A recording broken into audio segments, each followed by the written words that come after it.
ಆಕಾಶವಾಣಿ ಹಾಸನ. ನಮ್ಮೆಲ್ಲ ಪ್ರೀತಿಯ ರೈತ ಬಾಂಧವರಿಗೆ ನಮಸ್ಕಾರ. ಇಂದಿನ ಕೃಷಿರಂಗ ಕಿಸಾನ್ ವಾಣಿ ಕಾರ್ಯಕ್ರಮಕ್ಕೆ ಪ್ರೀತಿಯ ಸ್ವಾಗತ. ರೈತ ಬಾಂಧವರೇ, ನಮ್ಮ ಇಂದಿನ ಈ ಕಾರ್ಯಕ್ರಮದಲ್ಲಿ ಸಮಗ್ರ ಕೃಷಿಯಲ್ಲಿನ ಅನುಭವ ಕುರಿತಂತೆ ಚನ್ನರಾಯಪಟ್ಟಣ ತಾಲೂಕು ಸಂತೇಶಿವರ ಗ್ರಾಮದ ಪ್ರಗತಿಪರ ಕೃಷಿಕ ಬಿ ಬಸವರಾಜು ಅವರೊಂದಿಗಿನ ಸಂವಾದವನ್ನ ಕೇಳೋಣ. ಈ ಕಾರ್ಯಕ್ರಮದ ಪ್ರಾಯೋಜಕರು ಭಾರತ ಸರ್ಕಾರದ ಕೃಷಿ ಹಾಗೂ ರೈತ ಕಲ್ಯಾಣ ಮಂತ್ರಾಲಯ. ಪ್ರೀತಿಯ ಕೆಳಗರೆ ನಮಸ್ಕಾರ. ಇವತ್ತಿನ ಕಾರ್ಯಕ್ರಮಕ್ಕೆ ಸ್ವಾಗತ. ಇವತ್ತಿನ ಕಾರ್ಯಕ್ರಮದಲ್ಲಿ ನಮ್ಮೊಂದಿಗೆ ಇದ್ದಾರೆ ಹಾಸನ ಜಿಲ್ಲೆ ಚನ್ನರಾಯಪಟ್ಟಣ ತಾಲೂಕು ಸಂತೇಶಿವರ ಗ್ರಾಮದ ಪ್ರಗತಿಪರ ಕೃಷಿಕರಾದ ಬಿ ಬಸವರಾಜು ಅವರು ನಮ್ಮೊಂದಿಗೆ ಇದ್ದಾರೆ. ಬಸವರಾಜು ಅವರ ಸಮಗ್ರ ಕೃಷಿಯಲ್ಲಿನ ಅನುಭವಗಳನ್ನು ಈಗ ಅವರಿಂದನೇ ನಾವು ಕೇಳಿ ತಿಳಿದುಕೊಳ್ಳೋಣ. ನಮಸ್ಕಾರ ಬಸವರಾಜಪ್ಪರಿಗೆ. ನಮಸ್ತೆ ಸರ್. ಬಸವರಾಜಪ್ಪರ, ಎಷ್ಟು ವರ್ಷದಿಂದ ಕೃಷಿ ಮಾಡ್ತಿದ್ರಿ? ನಾನು 80ರಿಂದಲೂ ಕೃಷಿ ಮಾಡ್ತಾ ಇದ್ದೀನಿ. 80ರಲ್ಲಿ ಮೂಲತಃ ಚಿಕ್ಕನಾಯಕನಹಳ್ಳಿಯಿಂದ ಇಲ್ಲಿ ನಾನು ಸಂತೇಶ್ವರಕ್ಕೆ ಬಂದೆ. ಏನು ನಮ್ಮ ಸಾಂಪ್ರದಾಯಿಕ ಕೃಷಿ ಬಗ್ಗೆ ನಮ್ಮ ಮಾವನವ್ರು ಮಾಡ್ತಾ ಇದ್ರು. ಅವರು ಕೂಡ ಯಾವುದೇ ರೀತಿಯ ರಾಸಾಯನಿಕ ಬಳಸ್ತಾರಲ್ಲ. ಹಾಗಾಗಿ ಅವಾಗ ಎಲ್ಲ ಇದು ಏನು ಒಂದು 47 ಗಿಡ ತೆಂಗಿನ ಗಿಡ ಒಂದು ಎಕರೆನಲ್ಲಿತ್ತು. ಇನ್ನು ಉಳಿದಿದ್ದೆಲ್ಲ ಖಾಲಿ ಭೂಮಿ. ಆವಾಗ ವಾರ್ಷಿಕ ಬೆಳೆ ರಾಗಿ, ತೊಗರಿ, ಹೆಸರು, ಉದ್ದು, ಅರಳು ಎಲ್ಲ ವಾರ್ಷಿಕ ಬೆಳೆಯನ್ನು ಬೆಳೀತಿದ್ದೆ. ಬೆಳೆದರೂ ಕೂಡ ನಾವು ಬೇಸಿಗೆನಲ್ಲಿ ಒಂದು 20 ದಿವಸ ಕುರಿ ಮಂದೆ ಹಾಕ್ಸ್ಬಿಡಿವು. ಅವಾಗ ಏನು 15 ರೂಪಾಯಿ 20 ರೂಪಾಯಿ ಗೊಬ್ಬರ ಇತ್ತು. ಸಾಕಷ್ಟು ಜನ ಕೊಡೋರು ನಾಟಿ ಗೊಬ್ಬರ, ಅದನ್ನು ಕೂಡ ಹಾಕಿವು. ಹಾಗಾಗಿ ನಮಗೆ ಬೆಳೆ ಎಂದೂ ಇಳುವರಿ ಕಡಿಮೆ ಬಂದಿರಲಿಲ್ಲ. ಎಡಗೈಲಿ ಹೆಸರು ಎಡ್ನಾರಂಭ ಗೊಬ್ಬರದ ಮುಂದೆ ಅಂತ ಏನು ನಮ್ಮ ಪೂರ್ವಜರು ಹೇಳ್ತಿರೋ ಆ ನಿಟ್ಟಿನಲ್ಲಿ ನಮ್ಮದು ವ್ಯವಸಾಯ ಬರ್ತಾಯಿತ್ತು. ಯಾವುದೇ ರೀತಿ ಬೇರೆಯವರೆಲ್ಲ ರಾಸಾಯನಿಕ ಬಳಸಿ ಇನ್ನೂ ಚೆನ್ನಾಗಿ ಬರುತ್ತೆ ಏನಾದರೂ, ಆದರೆ ನನಗೇನಂತ ಅವಶ್ಯಕತೆ ಕಾಣ್ತಿರಲಿಲ್ಲ. ನಾನು 98ರಲ್ಲೇ ತೆರೆದ ಒಂದು ಬಾವಿ ಇತ್ತು. ಆ ಬಾವಿನಲ್ಲಿ ಒಂದು 5 ಅಡಿ ನೀರು ಬರೋದು, ಅದರಲ್ಲೇ ಎಲ್ಲ ತರಕಾರಿನೂ ಬೆಳಿವೆ. ಅಂದರೆ ಇದು ಕುದಿನದಿಂದ ಹಿಡಿದು ಸಾಂಬಾರು ಸೊಪ್ಪು, ದಂಟಿನ ಸೊಪ್ಪು, ಎಲ್ಲ ಬದನೆ ಗಿಡ ಇರ್ಬೋದು, ಸೌತೆ ಗಿಡ ಇರ್ಬೋದು, ಎಲ್ಲ ರೀತಿಯ ತರಕಾರಿ ಬೆಳೆದು ನಾನು ಜೀವನ ಪ್ರಾರಂಭ ಮಾಡಿದೆ. ನಂತರ 98ರಲ್ಲಿ L3 ರಾಗಿ ಹಾಕಿದ್ದೆ, ಲಕ್ಷ್ಮಣಯ್ಯ ರಾಗಿ. ಆ ರಾಗಿ ಅಷ್ಟು ಉತ್ಕೃಷ್ಟವಾಗಿ ಬಂತು. ಲಕ್ಷ್ಮಣಯ್ಯರು ಕೂಡ ಬಂದು ನೋಡಿ ಇದು L3 ಅಲ್ಲ ಅಂತ ಅಂದ್ಬಿಟ್ರು. ಅವರು ಅದನ್ನು L3 ಅಂತ ಕಂಡುಹಿಡಿಬೇಕಾದ್ರೆ ನಮ್ಮ ರಾಗಿ ಹೊಟ್ಲಲ್ಲಿ ಇದ್ದಿದ್ದಂಥ ಪೈರು ಒಂದು 40 ಕಂತೆ ಬೇರೆಯವ್ರ ಪಕ್ಕದ ಹೊಲ್ದವ್ರು ಹಾಕಿದ್ರು. ಅದನ್ನು ಹೋಗಿ ತೋರಿಸ್ತು, ಇದು L3 ಅಂದರು. ಅವ್ರು ಹೇಳಿರು ಇದೇ ನಾವು ಅವರ ಹೊಟ್ಲಿಂದಲೇ ತಂದಿದ್ದು ಹಾಕಿದ ಪೈರು ಅಂತವ. ಆವಾಗ ಅವ್ರಿಗೂ ಖಾತ್ರಿ ಆಯಿತು. ಒಂದೊಂದು ಚೋಟದ ತೆನೆ ಇತ್ತು, ರಾಗಿ ಕಾಳು ಅಷ್ಟೇ ತೆನೆ ಕಾಳಿತ್ತು. ಅದರಲ್ಲಿ 48 ಚೀಲ ರಾಗಿ ಆಯಿತು. ನಂತರ 2 ಚೀಲ ಕೆಂಪು ಜೋಳ ಆಯಿತು. ಸಾಸಿವೆನೇ ಒಂದು ಕನಿಷ್ಠ ಅಂತಂದರೆ ಒಂದು 10 ಸೇರು ಆಗಿತ್ತು. ಅವರೆಕಾಳು 9 ಕ್ವಿಂಟಾಲ್ ಆಗಿತ್ತು. ಈ ರೀತಿ ಸಮಗ್ರ ಬೆಳೆಯೋದ್ರಿಂದ ನಮಗೆ ಒಳ್ಳೆ ಉತ್ತಮವಾಗಿ ಎಲ್ಲದು ಕೂಡ ಅಡುಗೆ ಮನೆಗೆ ಪೂರಕವಾಗಿ ನಾವು ಬೆಳಿಬೇಕು ಅಂತ ನಮ್ಮ ಹಿರಿಯರು ಏನು ಹೇಳ್ತಿದ್ರು, ಹೊಲ ಅಂದರೆ ಬರೀ ರಾಗಿ ಬೆಳೆದ್ರು ಹೊಲ ಅಲ್ಲ ಅಂತ ಹೇಳೋರಿರಲ್ಲ. ಆ ನಿಟ್ಟಿನಲ್ಲೇ ನಾನು ಬೆಳೀತಾ ಇದ್ದೆ. ಮತ್ತು ನಮ್ಮ ಪೂರ್ವದಲ್ಲಿ ನಮ್ಮ ಏನು ಚಿಕ್ಕನಾಯಕನಹಳ್ಳಿ ಸ್ವಂತೂರಿನಲ್ಲೂ ಕೂಡ ನಮ್ಮ ಅಣ್ಣವರು ಅಷ್ಟು ಉತ್ತಮವಾದ ಕೃಷಿ ಮಾಡ್ತಿದ್ರು. ಅವ್ರ ಕೈ ಕೆಳಗಡೆನಲ್ಲಿ ಒಂದು 5 ವರ್ಷ ನಾನು ನುರ್ತಿದ್ದೆ. ಅದೇ ರೀತಿ ನಾನು ಇಲ್ಲಿ ವ್ಯವಸಾಯ ಮಾಡ್ತಾ ಇದ್ದಿದ್ದು. ಮತ್ತು ಅದರಲ್ಲಿ ನನಗೆ ಯಾವುದರಲ್ಲೂ ಯಾವ ಬೆಳೆನಲ್ಲೂ ಸೋಲು ಅನ್ನೋದು ಕಂಡು ಬರಲಿಲ್ಲ. ವೈಸ್ ಚಾನ್ಸಲರು ವೀರೇಶ್ ಅವರು ಒಂದು ಸರಿ ಬಂದಿದ್ದರು. ಕೊನೆ ಅಂತರ್ ಬೇಸಾಯದಲ್ಲಿ ಸಬ್ಸಿಗೆ ಬೀಜ ಚೆಲ್ಲಿಬಿಟ್ಟು ನಾನು ಬಿಟ್ಟಿದ್ದೆ.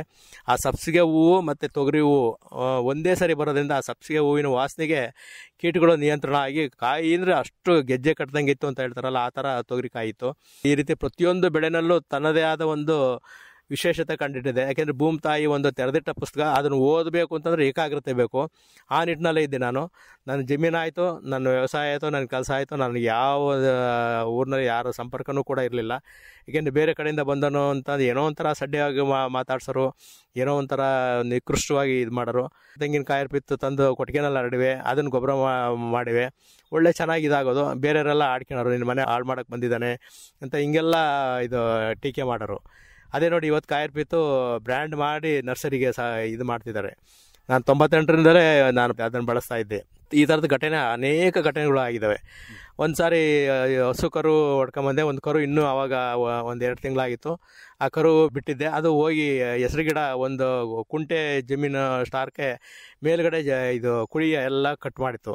ಯಾಕೆಂದರೆ ಬೇರೆ ದನಗಳಾದರೆ ಪೂರ್ತಿ ಕಿತ್ತು ತಿಂದುಬಿಡ್ತವೆ. ಅದು ಕರು ನೋಡಿ ಅದು ಮೇಲ್ಮೇಲೆ ಸುಳಿ ಮಾತ್ರ ಕಟ್ ಮಾಡಿತ್ತು. ಅಷ್ಟು ಆರಕ್ಕೆ ಗೆಜ್ಜೆ ಕಟ್ದಂಗೆ ಹೆಸರು ಗಿಡ ಇತ್ತು. ಅದೇ ಬೇರೆ ಕಡೆ ಹೆಸರು ಗಿಡ ಕಟ್ಟಿರಲಿಲ್ಲ. ತಡ್ನಿ ಆಗ್ಬೋದು, ಉದ್ದ ಆಗ್ಬೋದು, ಹೆಸರಾಗ್ಬೋದು, ಮೇಲುಗಡೆ ಕುಡಿ ಜಿಗ್ಟಿದ್ರೆ ಕಾಯಿ ಹೆಚ್ಚಿಗೆ ಹಿಡಿಯುತ್ತೆ. ಈ ಥರದ ಸೂಕ್ಷ್ಮತೆಯ ಇದುಗಳು ನನಗೆ ಅರಿವಾಗ್ತಿತ್ತು. ಇದನ್ನು ಇತ್ಲಿ ಗಿಡ ಪತ್ರಿಕೆಗೆ ನಾನು ಬರೆದಾಕಿವೆ. ನಮ್ಮ ಪ್ರಕಾಶ್ ಕಮ್ಮಡಿಯವರು ಅದನ್ನು ಚಾಚು ತಪ್ಪದಲ್ಲೇ ನಾನು ಎಲ್ಲ ಅನಿಸಿಕೆಗಳನ್ನು ಅವರು ಇದು ತಿರುಗಡ ಪತ್ರಿಕೆಯನ್ನು ಪ್ರಕಟಣೆ ಮಾಡ್ತಿದ್ರು.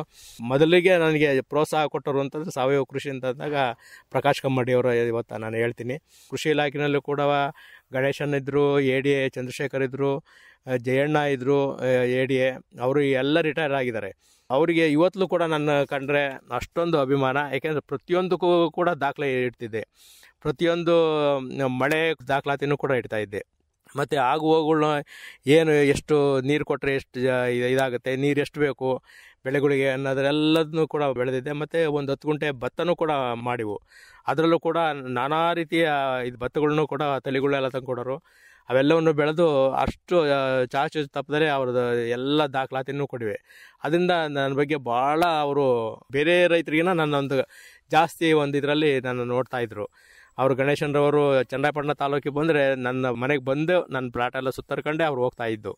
ಈ ಥರ ಅಧಿಕಾರಿಗಳು ನನಗೆ ಸಪೋರ್ಟ್ ಕೊಟ್ಟರು. ಅವಾಗ ಊರಿನವರು ಕೂಡ ಹಿತ್ತಲು ಗಿಡ ಮೊದಲ ಅಂದಂಗೆ ಇವತ್ತಲೂ ಕೂಡ ಇಷ್ಟೆಲ್ಲ ಮಾಡಿದ್ದೀನಿ. 98ರವರೆಗೂ ಹಾಗೂ ಈಗೂ ಎಲ್ಲ ವ್ಯವಸಾಯ ಚೆನ್ನಾಗಿ ಮಾಡಿದೆ. ಮತ್ತು ನಂತರ ತೋಟ ಮಾಡಬೇಕು ಅಂತ ತೋಟ ಮಾಡಿದೆ. ತೆಂಗಿನ ಗಿಡ ದೊಡ್ಡದಾದಮೇಲೆ ವಾರ್ಷಿಕ ಬೆಳೆಗಳನ್ನ ಬೆಳೆಯೋದ್ಬಿಟ್ಟೆ. ಈಗ ತೆಂಗಿನ ತೋಟನೂ ಕೂಡ ಯಾತಕ್ಕೆ ಉಳುಮೆ ಮಾಡಬೇಕು ಒಂದು ನಿಟ್ಟಿನಲ್ಲಿ ಹಂಗೆ ನೈಸರ್ಗಿಕವಾಗಿ ಮಾಡ್ಕೊಂಡು ಹೋಗ್ತಾ ಇದ್ದೀರಿ. ಹೋಗ್ತಾ ಇದ್ದು. ಈಗ 80ರಲ್ಲಿ ನಾನು ಇಲ್ಲಿಗೆ ಬಂದೆ ಅಂತ ಹೇಳಿದ್ರಲ್ಲ, ಅದಕ್ಕಿಂತ ಮೊದಲು ಎಲ್ಲಿದ್ರಿ ಮತ್ತೆ ಏನ್ ಮಾಡ್ತಾ ಇದ್ರಿ? 73ಕ್ಕೆ ನಂದು ವ್ಯಾಸಂಗ ಮುಗೀತು. ವ್ಯಾಸಂಗ ಮುಗಿದಾದ್ಮೇಲೆ ಏನ್ ಓದಿದ್ರಿ? ನಂದು BSc ಓದಿದಾದ್ಮೇಲೆ ನಾನು ಮನೆ ಕಡೆ ಉಳಿಬೇಕಾದಂತ ಪ್ರಸಂಗ ಬಂತು. ಅಲ್ಲೇ ನಾನು ಉಳ್ಕೊಂಡೆ. ಮತ್ತೆ ನಮ್ಮ ಅಣ್ಣಾರು ಅಷ್ಟು ಉತ್ತಮವಾಗಿ ವ್ಯವಸಾಯ ಮಾಡ್ತಿದ್ರು. ಅವು ಕೈ ಕೆಳಗಡೆ ಚೆನ್ನಾಗಿ ನುರ್ತೆ. ಮೊದಲೇ ನಾವು ಚಿಕ್ಕ ಹುಡುಗರಿಂದಲೂ ಕೂಡ ವ್ಯವಸಾಯದ ನಂಟು ಇದ್ದೇ ಇತ್ತು. ಅವರಿಗೆ ಕೆಲಸದವರಿಗೆ ಊಟ ತಗೊಂಡೋಗಿ ಕೊಡೋದು, ರೊಟ್ಟಿ ತಗೊಂಡೋಗಿ ಕೊಡೋದು, ಮತ್ತು ಸೊಸಿ ಹಾಕುವಾಗ ಸೊಸಿ ಕೊಡೋದು. ಆಮೇಲೆ ಕಣೆ ಕೆಲಸದಲ್ಲಿ ನಮಗೂ ಹುಡುಗಾಟ, ಅದರಲ್ಲಿ ರೋಡ್ ಹೊಡಿಯೋದು, ಎಣ್ಣೆ ಹೊಡಿಯೋದು, ಇವೆಲ್ಲ ಮಾಡಿವು. ತೂರೋದು, ರಾಗಿ, ಇವೆಲ್ಲದೂ ನಮಗೆ ಪರಿಪಕ್ವವಾಗಿ ವಿದ್ಯಾಭ್ಯಾಸದ ಜೊತೆಯಲ್ಲಿ ವ್ಯವಸಾಯದ್ದು ಕೂಡ ನನಗೆ ಸಾಕಷ್ಟು ಅದು ಇತ್ತು. ಮತ್ತು ನಾವು ಹೈಸ್ಕೂಲ್ ಮಟ್ಟಕ್ಕೆ ಹೋದಾಗ ನಮಗೆ ಆದ ಒಂದು ಕೈತೋಟ ಇತ್ತು. ಕೈತೋಟದಲ್ಲಿ ನೀರು ಹಾಕಿ ಮತ್ತು ಬಾನಿಗಳಿಗೆ ನೀರು ಹಾಕಿ ಗಾಂದ್ಲಿಗಳಿಗೆಲ್ಲ ಹುಲ್ಲು ತುಂಬಿ, ಮತ್ತು ಇದು ಆರೂಢ ಎತ್ತುಗಳಿಗೆಲ್ಲ ಮಧ್ಯರಾತ್ರಿನಲ್ಲಿ ಇದು ಹಾಕೋದಕ್ಕೆ ಹುಲ್ಲು ಒಂದು ಕಡೆ ಇಟ್ಟು ನಂತರ ನಾವು ವ್ಯವಸಾಯ ಮಾಡಬೇಕಾಯ್ತು. ಬೆಳಗ್ಗೆ ಎದ್ದು ಕಸ ಹಾಕಿ ತೋಟ ನೋಡ್ಕೊಂಬಂದು ನಾವು ವಿದ್ಯಾಭ್ಯಾಸ ಮಾಡಬೇಕಾಯ್ತು. ಈಗ ಈ ವಿದ್ಯಾಭ್ಯಾಸ ದಿಕ್ತೆಪ್ತಿದೆ ಅಂತ ಏನು ಮಾತಾಡ್ತಿದ್ರೆ, ಈಗ ಅದು ಆ ಕೃಷಿಗೆ ಹೋಗ್ಬೇಕು ಅಂತ ಈಗ ಅನೇಕ ಸಂಸ್ಥೆಗಳು ಚಿಂತೆ ಮಾಡ್ತಿದ್ದಾವೆ. ಅದು ಒಳ್ಳೆ ಉತ್ತಮವಾದ ಒಂದು ದೃಷ್ಟಿಕೋನ. ಹಾಗಾಗಿ ಆ ನಿಟ್ಟಿನಲ್ಲೇ ಬೆಳೆದ್ರಿಂದ ನಮಗೆ ವ್ಯವಸಾಯ ಮೊದಲಿಂದಲೂ ಪರಿಚಯ ಇರೋದ್ರಿಂದ ಚೆನ್ನಾಗಿ ಬರ್ತಾ ಇದ್ದು. ಈಗ ನೀವು ಓದ್ಕೊಂಡಿದ್ದವರು, ಅದರಲ್ಲೂ ಕೂಡ BSc ಪದವಿಯನ್ನ 73ನೇ ಇಸ್ವಿನಲ್ಲೇ ಮಾಡಿದಂಥವ್ರು, ಅಲ್ಲಿಂದ ವಾಪಸ್ಸು ಒಂದು ಹಳ್ಳಿಗೆ ಬಂದು ಇಲ್ಲಿ ಕೃಷಿ ಮಾಡ್ಕೊಂಡು ಮುಂದುವರಿಯೋ ಅಂಥದ್ದು ಕಷ್ಟ ಅಂತ ಅನ್ನಿಸ್ಲಿಲ್ವಾ? ಅಲ್ಲ, ಕಷ್ಟ ಅಂತಂದಿಲ್ಲ. ಇಷ್ಟಪಟ್ಟು ಮಾಡಿದರೆ ಯಾವುದೂ ಕಷ್ಟ ಆಗೋದಿಲ್ಲ. ನನ್ನ ಒಂದು ಉದ್ದೇಶ, ನಾನು ಬರ್ತಾ ನಾನು ಚಿಕ್ಕನಾಯಕನಹಳ್ಳಿ ಬಿಡ್ತಿದ್ದಂಗೆ ನೌಕರಿಗೆ ಹೋಗ್ಬೇಕು ಅನ್ನೋ ಕನಸು ಕೈ ಬಿಟ್ಬಿಟ್ಟೆ ನಾನು. ನನಗೆ ಅವಾಗಲೂ ಕೂಡ ಕ್ಯಾಶ್ ಕಮ್ ಕ್ಲರ್ಕ್ ಸ್ಟೇಟ್ ಬ್ಯಾಂಕಲ್ಲಿ ಅಪಾಯಿಂಟ್ ಸಿಕ್ಕಿತ್ತು. CLನಲ್ಲಿ ಟೆಕ್ನಿಕಲ್ ಸೂಪರ್ವೈಸರ್ ಸಿಕ್ಕಿತ್ತು. HMTನಲ್ಲಿ ಸೇಲ್ಸ್ ಸೂಪರ್ವೈಸರ್ ಸಿಕ್ಕಿತ್ತು. ಇವೆಲ್ಲಕ್ಕೂ ಹೋಗಲೇಬೇಡ ಅಂತಂದು ಮನೆಯಲ್ಲಿ ಇಲ್ಲಿಗೆ ನನ್ನ ಕಳಿಸಿರು. ಹಾಗಾಗಿ ಅದು ಒಂದು ವರದಾನ ಆಯಿತು. ನನಗೆ ಬಂದು 1 ವರ್ಷ ಕಾಡ್ತಷ್ಟೇ ನಾನು ಹುದ್ದೆಗೆ ಹೋಗ್ಬೇಕಾಯ್ತು ಅಂತ. ಯಾಕೆಂದರೆ ನನ್ನ ಸಹಪಾಠಿಗಳೆಲ್ಲ ಹುದ್ದೆಗೆ ಹೋಗಿದ್ರು. ಆದರೆ ಆಮೇಲೆ ಇಲ್ಲಿ ಬಂದಾದಮೇಲೆ ವ್ಯವಸಾಯದ ಕಡೆ ಗಮನ ಕೊಟ್ಟಾದ್ಮೇಲೆ ಅದಕ್ಕೆ ಕೈ ಬಿಟ್ಟೆ. ಮತ್ತು ನಾನು ಏನು ಬೆಳೆದ್ರು ಎಡಗೈಲಿ ಹೆಸರು ಉತ್ತಮವಾಗಿ ಬೆಳೆಯೋದು ಬರೋದಲ್ಲ. ಆ ಒಂದು ದೃಷ್ಟಿಕೋನದಲ್ಲಿ ನನಗೆ ಒಳ್ಳೆ ಚೆನ್ನಾಗಿ ಇದಾಯಿತು. ತೆಂಗಿನ ಸಸಿನೂ 82ರಲ್ಲೇ ಕಟ್ಟಿದೆ. ಅದ್ರ ಮಧ್ಯದಲ್ಲೇ ರಾಗಿ ಇವೆಲ್ಲ ಬೆಳೀತಿದ್ದೆ. ಗಿಡ ದೊಡ್ಡವಾದಮೇಲೆ ಎಲ್ಲ ಮಾಮೂಲಿ ಸಾಂಪ್ರದಾಯಿಕ ಬೇಸಾಯ ಮಾಡ್ತಾಯಿದ್ದೆ. ಎತ್ತು ಗಾಡಿ ಎಲ್ಲ ಇದ್ದು. ಹಾಗಾಗಿ ನಂತರ ಇದೇ ನಿಟ್ಟಿನಲ್ಲಿ ನಾವು ಮಾಡ್ಕೊಂಡು ಹೋದ್ರೆ ಸರಿಯಾಗಲ್ಲ ಅಂತಂದು ಒಂದು ಪಂಪ್ ಹೌಸ್ ಪಕ್ಕದಲ್ಲೇ ಒಂದು ತೆಂಗಿನ ಮರ ಇತ್ತು. ಅದಕ್ಕೆ ನೆಟ್ಟಾಗಿಂದಲೂ ಕೂಡ ಅದಕ್ಕೆ ಉಳುಮೆ ಇಲ್ಲ, ಗೊಬ್ಬರ ಇಲ್ಲ, ಏನೂ ಇಲ್ಲ. ಮತ್ತು ಏನು ಒಂದು ಅಂಡರ್ಗ್ರೌಂಡ್ ಮೋಟ್ರ್ ಇತ್ತು. ಒಂದು 10 ಅಡಿ ನೆಲದ ಮಟ್ಟದಿಂದ ಕೆಳಗಡೆ ಇತ್ತು ಮನ ಬ್ಲಾಕ್ ಮೋಟ್ರು. ಅದಕ್ಕೆ ಗ್ರೀಸು ಮತ್ತು ಬತ್ತಿ ಹಾಕ್ಬೇಕಾದ್ರೆ ನಾನು ಕೆಳಗಡೆ ಇಳಿದು ಹೋದಾಗ ಬೇರು ಅಲ್ಲಿ 10 ಅಡಿನಲ್ಲಿ ತೆಂಗಿನ ಬೇರಿತ್ತು. ಅಲ್ಲೆಲ್ಲೆಲ್ಲೆ ತೆಂಗಿನ ಬೇರು ಆಳವಾಗಿ ಹೋದಷ್ಟು ಅದಕ್ಕೇನೂ ಬೇಕಾಗಲ್ಲ ಅಂತ ನಾನು ಒಂದು ಜ್ಞಾನ ಕಂಡು ಈ ನಿಟ್ಟಿನಲ್ಲೇ ಹೋದ್ರೆ ನಾವು ಉಳುಮೆ ಮಾಡಿದರೆ ಏನು ಪ್ರಯೋಜನ? ಅಲ್ಲಿ ತೆಗೆದು ನೋಡಿದರೆ ಕೇವಲ 3 ಅಡಿ ಇಂದ ಕೆಳಗಡೆ ತೆಂಗಿನ ಬೇರು ಕಾಣ್ತಿರಲಿಲ್ಲ. ಹಾಗಾಗಿ ಮೊದಲೆಲ್ಲ ನಾವು ಪ್ರೈಮರಿ ಕ್ಲಾಸ್ನಲ್ಲೆಲ್ಲ ಓದಿದ್ದು ರೈತನ ಗೆಳೆಯ ಎರೆಹುಳು, ಭೂಮಿಯ ಕರಳು, ಏನಾದರೂ ಸುರಂಗ ಮಾಡ್ಕೊಂಡು ಹೋಗುತ್ತಲ್ಲ ಅದು ಕರಳು. ಆವಾಗ ನನಗೆ ಅದು ಒಂದು ಯೋಚನೆ ಮಾಡಿ ಅದೇ ಗೊಬ್ಬರ ಮಾಡ್ತಿದ್ದೆ ಸಸ್ಯ ತ್ಯಾಜ್ಯ ತಿಂದು. ಮತ್ತು ಅದು ಏನು ಸುರಂಗ ಮಾಡ್ಕೊಂಡು ಹೋಗುತ್ತೆ ಅದರಲ್ಲಿ ಎಲ್ಲಿವರೆಗೂ ತೇವಾಂಶ ಇರುತ್ತೆ ಅಲ್ಲಿವರೆಗೂ ಸುರಂಗ ಮಾಡುತ್ತೆ. ಅದನ್ನು ಭೂಮಿಯ ಕರಳು ಅಂತ ಹೇಳಿರು. ಆ ಭೂಮಿಯ ಕರಳು ಏನು ಅಂತಂದರೆ ಬಿದ್ದ ನೀರು ಬಿದ್ದ ಜಾಗದಲ್ಲಿ ಆ ರಂಧ್ರದಲ್ಲಿ ಆಳಕ್ಕೆ ಹೋಗೋದು, ಮತ್ತು ಬೇರೆಗೆ ಗಾಳಿ ಸಿಗೋದು. ಅದರಿಂದ ಇದು ಬೆಳೆಯೋದಕ್ಕೆ ತೆಂಗಿನ ಮರ ಅನುಕೂಲ ಆಯಿತು ಅನ್ನೋ ನಿಟ್ಟಿನಲ್ಲಿ ಎಲ್ಲ ತೋಟನೂ ಹಂಗೆ ಮಾಡಬೇಕು ಅಂತ ಅಂದು 60 ಅಡಿಗೆ ಟ್ರಂಚ್ ತೆಗೆದು ಆ ಟ್ರಂಚಿನಲ್ಲಿ ಎಲ್ಲ ಕಸ ಕಡ್ಡಿ ಎಲ್ಲ ಹಾಕಿ ಇವತ್ತಲೂ ಕೂಡ ಆ ಟ್ರಂಚು 30 ವರ್ಷದಿಂದಲೂ ಇನ್ನೂ ತುಂಬಿಲ್ಲ. ಈಗ ತುಂಬಿದಂಗೆ ಕಾಣುತ್ತೆ. ಜನವರಿ ಹೊತ್ತಿಗೆ ಎಲ್ಲ ಕರಿಗೆ ಕೆಳಗಡೆ ಭೂಮಿಯಿಂದ ಮಟ್ಟಕ್ಕೆ 1 ಅಡಿ ಕೆಳಗೆ ಈಗ ಕುಗ್ಗಿ ಹೋಗುತ್ತೆ. ಅಲ್ಲಿ ನೋಡಿದ್ರೆ ಒಳ್ಳೆ ಘಮ ಅನ್ನುತ್ತೆ. ಅಂಥ ಏನು ನೀವು ಎರೆಗೊಬ್ಬರ ಅಂತಾರಲ್ಲ ಅದಕ್ಕಿಂತ ಉತ್ಕೃಷ್ಟವಾದಂಥ ಗೊಬ್ಬರ ಇದೆ. ಅಲ್ಲಿ ಎರೆಹುಳು ಇದೆ, ಮತ್ತು ಮಣ್ಣು ಮುಖ ಇದೆ. ಮಣ್ಣಾವು ಅಂತ ಹೇಳ್ತೀವಲ್ಲ, ಒಂದು ಗೇಣುದ್ದ ಇರುತ್ತೆ, ಹಳದಿ ಚಿಕ್ಕೆ ಇರುತ್ತೆ, ಕಪ್ಪು ಬಣ್ಣ ಇರುತ್ತೆ. ಎರೆಹುಳುನಾಗೆ 2 ಕಡೆಗೂ ಅದಕ್ಕೆ ಮೂತಿ ಇರುತ್ತೆ. ಅದು ಎಲ್ಲಿರುತ್ತೋ ಅಲ್ಲಿ ನೀವು ಮಣ್ಣು ಪರೀಕ್ಷೆ ಮಾಡಿ ನೋಡಿ, ನಿಮಗೆ 13 ಪೋಷಕಾಂಶನೂ ಸಿಗುತ್ತೆ. ಆ ಒಂದು ಇದು ನಮ್ಮ ನಮ್ಮ ಅಣ್ಣಾರೇ ಹೇಳ್ತಿದ್ರು, ನೋಡಪ್ಪ ಈ ಮಣ್ಣು ಮುಖ ನಮಗೆ ಎರೆಹುಳುಗಿನ ಒಳ್ಳೆ ಉತ್ತಮವಾದ್ದು, ಇದನ್ನ ಎಂದೂ ಮಣ್ಣು ತುಂಬುವಾಗ ಸಿಕ್ಕಿದ್ರೆ ತೆಗೆದು ಪಕ್ಕಕ್ಕೆ ಹಾಕು, ಇಲ್ಲ ಮಣ್ಣೊಳಗಡೆ ಹಾಕಿ ತೋಟಕ್ಕೆ ಹಾಕು, ಎಂದು ಅದನ್ನು ಸಾಯಿಸಬೇಡ ಅಂತ ಹೇಳೋರು. ನಾವು ಹಾವು ಅಂತ ಸಾಯಿಸ್ಬಿಡಿವು. ಆ ನಿಟ್ಟಿನಲ್ಲಿ ಅವೆಲ್ಲ ಇದೆ. ನಾವು ಎಲ್ಲಿ ನೀವು ಗುಡ್ಡಿ ತೆಗೆದ್ರೂ ಕೂಡ ಆ ಮಣ್ಣು ಮುಖ ಸಿಗುತ್ತೆ, ಎರೆಹುಳು ಸಿಗುತ್ತೆ. ಅನೇಕ ಈ ಏನು ಒಂದು ರೈತರ ತರಬೇತಿ ಶಿಬಿರಗಳು ಜನಗಳು ಕರ್ಕೊಂಬರ್ತಾರೆ. ಇದು ಯಾವ ಸೀಮೆಗಿಲ್ದ ರೈತರ ತೋಟ ಕರ್ಕೊಂಬಂದ್ರಿ, ಒಂದು ಎರೆ ತೊಟ್ಟಿ ಇಲ್ಲ, ಒಂದು ಬಯೋಡೈಜೆಸ್ಟರ್ ಇಲ್ಲ, ಒಂದು ಜೀವಾಮೃತದ ಡ್ರಮ್ ಇಲ್ಲ ಅಂತ ಹೇಳಿದ್ರು. ಅವಾಗ ನಿಮಗೆ ಏನಪ್ಪ ನಿನ್ಗೆ ಏನು ಬೇಕು, ಎರೆಹುಳು ಬೇಕಾ, ಆರೆ ತೆಗೆದು ಗುನ್ನ ಹಾಕಿ ತೆಗೆದು ನೋಡುತ್ತಂದ್ರೆ ಎರೆಹುಳು ಮುಳುಗುಡ್ತವೆ. ಬಯೋಡೈಜೆಸ್ಟರ್ ನೋಡಿ, 60 ಅಡಿಗೆ 60 ನಿನ್ನ ತೋಟ ತುಂಬ ಎಲ್ಲ ಒಂಥವು ಕಟ್ಟಿಸ್ತೀಯ, ಸರ್ಕಾರ ಏನೋ ಅನುದಾನ ಕೊಡುತ್ತೆ, ನನ್ನ ದುಡ್ಡನ್ನ ಆಸೆಗೋಸ್ಕರ ನೀನು ಒಂಥವು ಕಟ್ತೀಯ, ಅದನ್ನು ತಂದಾಕರೆ ಯಾರು ಸೊಪ್ಪಲ್ಲವ ತೋಟದ್ದು, ನಾನೊಬ್ಬನೇ ಒಬ್ಬ ನಿರ್ವಹಣೆ ಮಾಡ್ತಿರೋದು. ಅದನ್ನು ತಂದಾಕ್ತೀಯ, ಒಂದು ನಿನ್ನ ಪೀಳಿಗೆನಲ್ಲಿ ಮಾಡ್ತೀಯ, ಮುಂದೆ ನಿನ್ನ ಮಕ್ಕಳು ಮಾಡ್ತಾನೆ, ಯಾವ ಗ್ಯಾರಂಟಿ? ಇವತ್ತು ಯಾವುದೇ ಸಾವಯವ ಗ್ರಾಮಕ್ಕೆ ಹೋದರೆ ಎರೆ ತೊಟ್ಟಿ ಎಲ್ಲ ಆಳ್ಬಿದ್ದಾವೆ, ಬಯೋಡೈಜೆಸ್ಟರ್ ಆಳ್ಬಿದ್ದಿದೆ. ಸರ್ಕಾರದ ಅನುದಾನ ಎಷ್ಟೊಂದು ಹೋಯ್ತು ಲೆಕ್ಕ ಹಾಕಿ, ಎಷ್ಟು ಖರ್ಚಾಗುತ್ತೆ ಉಳುಮೆ ಮಾಡಬೇಕು ಅಂತಂದರೆ. ಈಗ ನನ್ನ ತೋಟದಲ್ಲಿ ಯಾವುದೂ ಇಲ್ಲ, ಉಳುಮೆ ಇಲ್ಲ, ಯಾವುದೂ ಇಲ್ಲ, ಮತ್ತು ಎಲ್ಲ ತಲೂ ಎರೆಹುಳು ಇದ್ದಾವೆ. ಮತ್ತು ಇದು ನೀರು ಕಡಿಮೆ ಆದರೂ ನೀರು ಕೊಡೋದು ಅಂತಂದರೆ ಎಷ್ಟು ಮಳೆಗಾಲದಲ್ಲಿ ಮಣ್ಣಿನ ಮೇಲ್ಭಾಗದವರೆಗೂ ನೆಂದಿರುತ್ತೆ, ಅದು ಎಷ್ಟು ಒಣಗುತ್ತೋ ಅಷ್ಟು ನೆನೆಯಂಗೆ ನೀರು ಕೊಡ್ಬೇಕಷ್ಟೇ. ನೀರಿನ ನಿರ್ವಹಣೆ ಅಂತಂದರೆ ನಮ್ಮ ರೈತರು ಏನಿಲ್ಲ, ಸುಮ್ಮನೆ ಮೋಟ್ರ್ ಸ್ಟಾರ್ಟ್ ಮಾಡಿ ಸುಮ್ಮನೆ ಕೂಡ್ತಾರೆ. ಕೂಡಿದಾಗ ಏನಾಗುತ್ತೆ, ಮಣ್ಣು ಕಣಗಳು ಒತ್ತಾಗಿ ಕೂಡ್ತವೆ, ಅಲ್ಲಿ ಜೈವಿಕ ಕ್ರಿಯೆ ನಡೆಯೋದಿಲ್ಲ, ಮತ್ತು ಎರೆಹುಳುಗಳು ಕೂಡ ಚಟುವಟಿಕೆ ಕಡಿಮೆ ಮಾಡ್ತವೆ, ಮಣ್ಣು ಗಟ್ಟಿ ಆಗುತ್ತೆ. ಇದು ಜೈವಿಕ ಕ್ರಿಯೆ ಅಂತ ಒಂದು ಹೇಳಿನಲ್ರ ಪದ.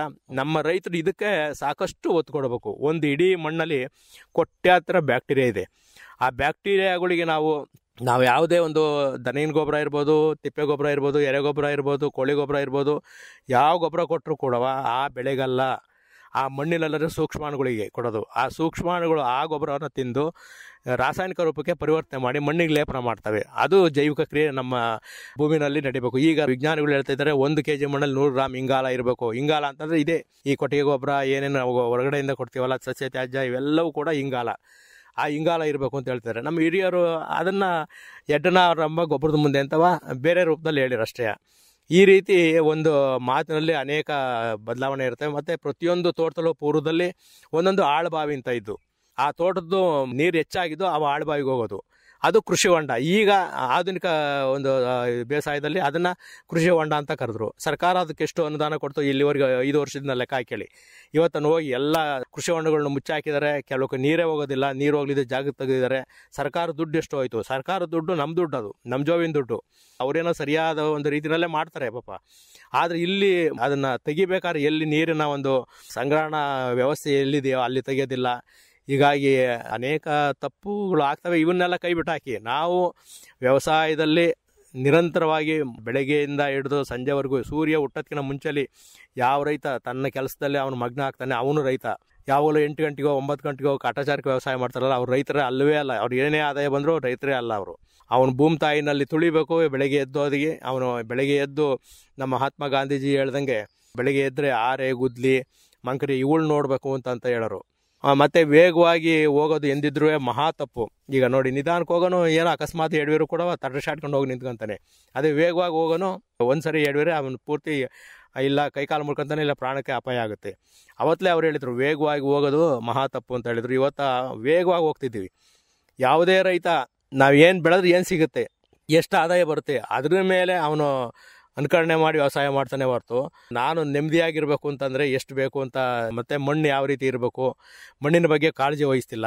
ಮಣ್ಣಿನ ಬಗ್ಗೆ ಇವತ್ತು ಎಷ್ಟು ವಿಷ ಮತ್ತು ರಾಸಾಯನಿಕ ತುಂಬ್ತಿದ್ದಾನೆ ಯೋಚನೆ ಮಾಡಿ. ಒಂದು ಇಡೀ ಗೊಬ್ಬರ ಹಾಕಿರೆ, ರಾಸಾಯನಿಕ ಚೆಲ್ಲಿರೆ, ಬೆಳೆಗಳಿಗೆ ಮಣ್ಣಿನ ಪರೀಕ್ಷೆ ಆಧಾರದ ಮೇಲೆ ನೀವು ಗೊಬ್ಬರ ಕೊಟ್ಟಿದ್ದೆ. ಆದರೆ ಏನು ಇವಾಗ ತಯಾರಾಗ್ತಿದೆಯಲ್ಲ ರಸಗೊಬ್ಬರ, ಅದರಲ್ಲಿ 1 ಭಾಗ ಸಾಕು, ಇನ್ನು 2 ಭಾಗ ಇದು ಪೂರ್ತಿ ಮಣ್ಣು ಹಾಳು ಮಾಡ್ತಾ ಇದೆ. ಭೂಮಿ ಮಣ್ಣು ಪರೀಕ್ಷೆ ಮಾಡಿ ಅದರ ಆಧಾರದ ಮೇಲೆ ನೀವು ರಸಗೊಬ್ಬರ ಕೊಟ್ಟರೆ ಏನು ತಪ್ಪಾಗೋದಿಲ್ಲ. ಅದು ಸಸ್ಯಗಳಿಗೆ ಮಾತ್ರ ಎಷ್ಟು ಬೇಕೋ ಅಷ್ಟು ಆಡುತ್ತೆ. ನೀವು ಒಂದು ಕ್ಲಿನಿಕ್ಗೆ ಹೋಗ್ತೀರಾ, ಒಂದು ಟಾನಿಕ್ ಕೊಡ್ತಾರೆ, ಬೆಳಗ್ಗೆ ಸಾಯಂಕಾಲ 2 ಚಮಚ ಕುಡಿ ಅಂತ ಹೇಳ್ತಾರೆ. ಆದರೆ ಅವ್ರು ನೀವು ಪೂರ್ತಿ ಟಾನಿಕ್ ಕುಡಿ ಅಂತ ಕೇಳಲ್ಲ, ಇಲ್ಲ 10 ಚಮಚ ಟಾನಿಕ್ ಕುಡಿ ಅಂತ ಕೇಳಲ್ಲ. ಆ ರೀತಿ ವಿಜ್ಞಾನಿಗಳು ಹೇಳೋ ಶಿಫಾರಸು ಮೇಲೆ ರಾಸಾಯನಿಕ ಗೊಬ್ಬರ ಬಳಸಿದ್ರೆ ತಪ್ಪಾಗಲ್ಲ. ಆ ಗಿಡ ಹೀರ್ಕೊಂಬಿಡುತ್ತೆ. ಆದರೆ ಅದು ಹೀರಿದ್ದು ಹೆಚ್ಚಾಗಿದ್ದು ರಸಗೊಬ್ಬರ ಇವತ್ತೇನಾಗ್ತಿದೆ, 1 kg ಹಾಕು ಅಂತಂದರೆ 10 kg ಹಾಕ್ತಾರೆ. 9 kg ಮಣ್ಣಿಲ್ಲರ ಸೂಕ್ಷ್ಮಾಣುಗಳನ್ನ ಸಾಯಿಸುತ್ತೆ. ಅದರಿಂದ ಎರೆಹುಳು ಆ ಜಾಗದಿಂದ ಹೊರಗಡೆ ದೂರ ಹೋಗುತ್ತೆ. ಎರೆಹುಳು ಚಟುವಟಿಕೆ ನಿಂತೋಯ್ತು, ಜೈವಿಕ ಕ್ರಿಯೆ ನಿಂತೋಯ್ತು, ರಾಸಾಯನಿಕ ಗೊಬ್ಬರದ ದೊಡ್ಡ ಹೆಚ್ಚಳ ಹಾಕಿದ್ದು ಹಾಳಾಗೋಯ್ತು. ಭೂಮಿ ಬರ್ತಾ ಮಣ್ಣಿನಲ್ಲಿರೋ ಇಂಗಾಲ ಯಾವಾಗ ಕಡಿಮೆ ಆಗ್ತಾ ಇದೆಯೋ ಅವಾಗ ಮಣ್ಣಿನ ಗಡಿಸುತನ ಜಾಸ್ತಿ ಆಗ್ತಿದೆ. ಬಿದ್ದಂಥ ಮಳೆ ನೀರನ್ನ ಹಿಡಿದಿಟ್ಕೊಳ್ಳೋ ಶಕ್ತಿ ಇಲ್ಲ. ಮತ್ತು ಬಿದ್ದ ಮಳೆ ನೀರು ಎಷ್ಟು ಶ್ರೇಷ್ಠವಾದ್ದು ಅಂತಂದರೆ ಅದರಲ್ಲಿ ವಾತಾವರಣದಲ್ಲಿ 72% ಸಾರಜನಕ ಇದೆ. ಆ ಸಾರಜನಕನ ಮಳೆ ನೀರು ಒತ್ತು ತರುತ್ತೆ ನಿನ್ನ ಭೂಮಿಗೆ, ರೈತನ ಭೂಮಿಗೆ. ಅದು ಕೊಚ್ಚಿ ಹೋದರೆ ಎಲ್ಲೋ ಒಂದು ಕಡೆ ಹೋದರೆ ಏನು ಪ್ರಯೋಜನ ಅಂತ ಹೇಳಿ. ಅದೇ ನೀರು ಬಿದ್ದ ಜಾಗದಲ್ಲೇ ಹಿಂಗಿದ್ದೆ ಆದರೆ ಎಷ್ಟು ನೀವು ಆಯಾ ಬೆಳೆಗಳಿಗೆ ಅಲ್ಲೇ ಸಿಗುತ್ತೆ. ನೀವು ಯೂರಿಯಾ ಕೊಡೋದೇ ಬೇಕಿಲ್ಲ. ಮಳೆ ನೀರು ಹಿಂಗಿಸಿದ್ದೆ ಆದರೆ ಮತ್ತು ಹಿಬ್ನಿ, ಯಾವುದೇ ಒಂದು ಬೆಳೆ ತಾಳಿ, ಬಿಸಿಲು ಬೇಕು, ನೀರು ಬೇಕು, ಹಿಬ್ನಿ ಬೇಕು. ಈ 3 ಸಮತೋಲನದಲ್ಲಿದ್ದರೆ ಆ ಮರ ಒಳ್ಳೆ ಉತ್ತಮವಾಗಿ ಇಳುವರಿ ಕೊಡ್ತೀವಿ. ಇಬ್ನಿ ಇದೆಯಲ್ಲ, ಇದು ಅದರಲ್ಲಿರೋಷ್ಟು ಸಾರಜನಕ ಇನ್ಯಾವುದರಲ್ಲೂ ಇರೋದಿಲ್ಲ. ಮತ್ತು ಮಿಂಚು ಗುಡುಗುನಲ್ಲಿ ಅನೇಕ ಲಘು ಪೋಷಕಾಂಶಗಳು ಬಿಡುಗಡೆ ಆಗುತ್ತೆ. ಅದೆಲ್ಲವೂ ಕೂಡ ಕ್ರೋಢೀಕರಿಸಿ ಮಳೆ ನಮ್ಮ ರೈತನ ಭೂಮಿನಲ್ಲಿ ಸುರಿಸುತ್ತೆ. ಆ ನೀರನ್ನ ನೀವು ಬಿದ್ದ ಜಾಗದಲ್ಲಿ ಹಿಂಗಿದ್ದೆ ಆದರೆ ನಿಮಗೆ ಎಲ್ಲ 4 ಮೂಲೆನೂ ಕೂಡ ತೆಂಗಿನ ಮರ ಇರ್ಬೋದು, ಅಡಿಕೆ ಮರ ಇರ್ಬೋದು, ಬಾಳೆ ಇರ್ಬೋದು, ಎಲ್ಲವೂ ಕೂಡ ಆರೋಗ್ಯವಾಗಿರ್ತವೆ. ಯಾವುದೇ ಕೀಟಗಳು ಬಾಧೆ ಇರೋದಿಲ್ಲ. ಅದೇ ನೀವು ರಾಸಾಯನಿಕವ ಏನು ಜೂನ್ ಜುಲೈನಲ್ಲಿ ಕೊಡ್ತೀರಾ ಮತ್ತು ಡಿಸೆಂಬರ್ನಲ್ಲಿ ಕೊಡ್ತೀರಾ, ಅವೆಲ್ಲ ಕೊಟ್ಟು ಮಣ್ಣಿನಲ್ಲಿರೋ ಅನೇಕ ರೀತಿಯ ಬೆಳೆಗಳಿಗೂ ಕೂಡ ನೀವು ಏನೋ ಒಂದು ಕೂತು ತಿನ್ನೋ ಒಂದು ಶಕ್ತಿ ಕೊಟ್ಟಂಗೆ ಆಗುತ್ತೆ. ಅದ್ರ ಬದಲು ಓಡಾಡ್ಕೊಂಡು ತಿನ್ನಬೇಕು. ಒಂದು ತೆಂಗಿನ ಬೆಳೆ ವ್ಯಾಪ್ತಿ ಅಂದರೆ 15 ಸುತ್ತಳತೆ 4 ಅಡಿ ಆಳ ಅಷ್ಟು ಬೇರೋಗೋದಕ್ಕೆ ನಾವು ಭೂಮಿಯ ಸಿದ್ಧತೆ ಮಾಡಿದರೆ ಆ ಮರ 100ರಿಂದ 150 ಕಾಯಿ ಕೊಡುತ್ತೆ. ನಂತರ ಸರಾಸರಿ ಬಂದು ನೋಡಿ, ಯಾವಾಗಲೂ ಇದು ಒಂದು ಮರ 1 ವರ್ಷ ಜಾಸ್ತಿ ಆಗ್ಬೋದು, ಒಂದು ವರ್ಷ ಕಡಿಮೆ ಆಗ್ಬೋದು. ಆ ಏರ್ಪೇರು ಪ್ರಕೃತಿ ಧರ್ಮ ಅದು. ಹಾಗಾಗಿ ನಂದು 100 ಕಾಯಿಗಂತ ಏನು ಕಡಿಮೆ ಇಲ್ಲ. ಇರೋವು 235 ಗಿಡ ಇದೆ, ನನಗೆ 30,000 ಕಾಯಿ ಆಗುತ್ತೆ. ನೀವೇ ಯೋಚನೆ ಮಾಡಿ ಎಷ್ಟು ಇಳುವರಿ ಬರುತ್ತೆ ಅಂತವ. ಮತ್ತು ಅದ್ರ ಮಧ್ಯದಲ್ಲಿ ಅಡಿಕೆ ಇದೆ, ಬಾಳೆ ಇದೆ, ಅರಿಶಿನ ಇದೆ, ಶುಂಠಿ ಇದೆ, 30 ವರ್ಷದಲ್ಲಿ ಹಾಕಿರೋ ಬಾಳೆ. ಇವೆಲ್ಲವಕ್ಕೂ ಕೂಡ ನೀರಿನ ನಿರ್ವಹಣೆ ಬಹಳ ಸೂಕ್ಷ್ಮ ಮಾಡ್ತಾ ಇದ್ದೀನಿ. ಈಗ ನಾನು ಏನು ಬೆಳೆದ್ರೂ ಕೂಡ ಚೆನ್ನಾಗಿ ಬರ್ತಿತ್ತು ಅಂತ ಹೇಳಿ ಹೇಳಿದ್ರಿ. ಪ್ರಾರಂಭದಲ್ಲಿ ರಾಗಿ ಆಗ್ಬೋದು, ದ್ವಿದಳ ಧಾನ್ಯಗಳಾಗ್ಬೋದು, ಮತ್ತೆ ಸಿರಿಧಾನ್ಯಗಳಾಗ್ಬೋದು, ಇದೆಲ್ಲದನ್ನು ಕೂಡ ಬೆಳೀತಾ ಇದ್ದೆ ಅಂತ ಹೇಳಿ ಹೇಳಿದ್ರಿ. ಇದೆಲ್ಲ ಚೆನ್ನಾಗಿ ಬರ್ತಾ ಇದ್ರು ಕೂಡ ತೋಟ ಮಾಡಬೇಕು ಅಂತ ಯಾಕೆ ಅನ್ನಿಸ್ತು ನಿಮ್ಗೆ? ನನಗೆ ಇರೋರು 2 ಹೆಣ್ಮಕ್ಳು. ನನ್ನ ನಂತರ ಇದನ್ನ ವಾರ್ಷಿಕ ಬೆಳೆನೇ ಆದರೆ ಅವರೆಲ್ಲ ಕೆಲಸದಲ್ಲಿದ್ದಾರೆ. ಇದನ್ನ ನಿರ್ವಹಣೆ ಮಾಡೋದು ಹೇಗೆ ಕಷ್ಟ ಆಗುತ್ತೆ. ಮತ್ತು ತೋಟದಲ್ಲೂ ಕೂಡ ಕೆಲಸ ಕಡಿಮೆ ಆಗುತ್ತೆ, ಮತ್ತು ಆದಾಯ ಜಾಸ್ತಿ ಆಗುತ್ತೆ. ಮುಂದಿನ ಭವಿಷ್ಯದ ಬಗ್ಗೆ ನಾನು ಯೋಚನೆ ಮಾಡಿ ಇದನ್ನ ತೋಟ ಮಾಡಿದೆ. ಈ ತೋಟದಲ್ಲೂ ಕೂಡ ಒಂದೇ ಒಂದು ಕೊಳೆ ಬಾವಿ 6 ಎಕರೆಗೆ. ಈಗ 2 ಬಾವಿ ಇದಾವೆ. ಆದರೆ ನೀರು ಕೆಳಗಡೆಗೆ ಹೋದ್ಮೇಲೆ 2 ಏರ್ ತಾಂಡಿದೆ, ಒಂದೇ ಓಡೋದು. ಕಳೆದ 2 ವರ್ಷದಿಂದಲೂ ಮಳೆ ಏರಳವಾಗಿ ಆಗೋದ್ರಿಂದ 2 ಬೋರ್ ಓಡ್ತಿದ್ದಾವೆ. ಈಗ 6 ಎಕರೆಗೂ ಒಂದೇ ಬೋರು. ಬಂದು ರೈತರೆಲ್ಲ ಒಂದು ಬೋರ್ನಲ್ಲಿ ಹೆಂಗೆ ಇದನ್ನು ಮಾಡ್ತೀರಾ ಅಂತ ಅನ್ನೋರು.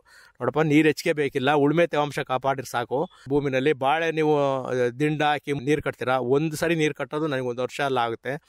ಮತ್ತು 30 ವರ್ಷದ ಹಾಕಿರೋ ಬಾಳೆ ಇವತ್ತಲೂ ಕೂಡ ನನಗೆ ಒಳ್ಳೆ ಇಳುವರಿ ಕೊಡ್ತಾ ಇದೆ. ಏನೂ ಕೊಡೋದಿಲ್ಲ ಅದಕ್ಕೆ.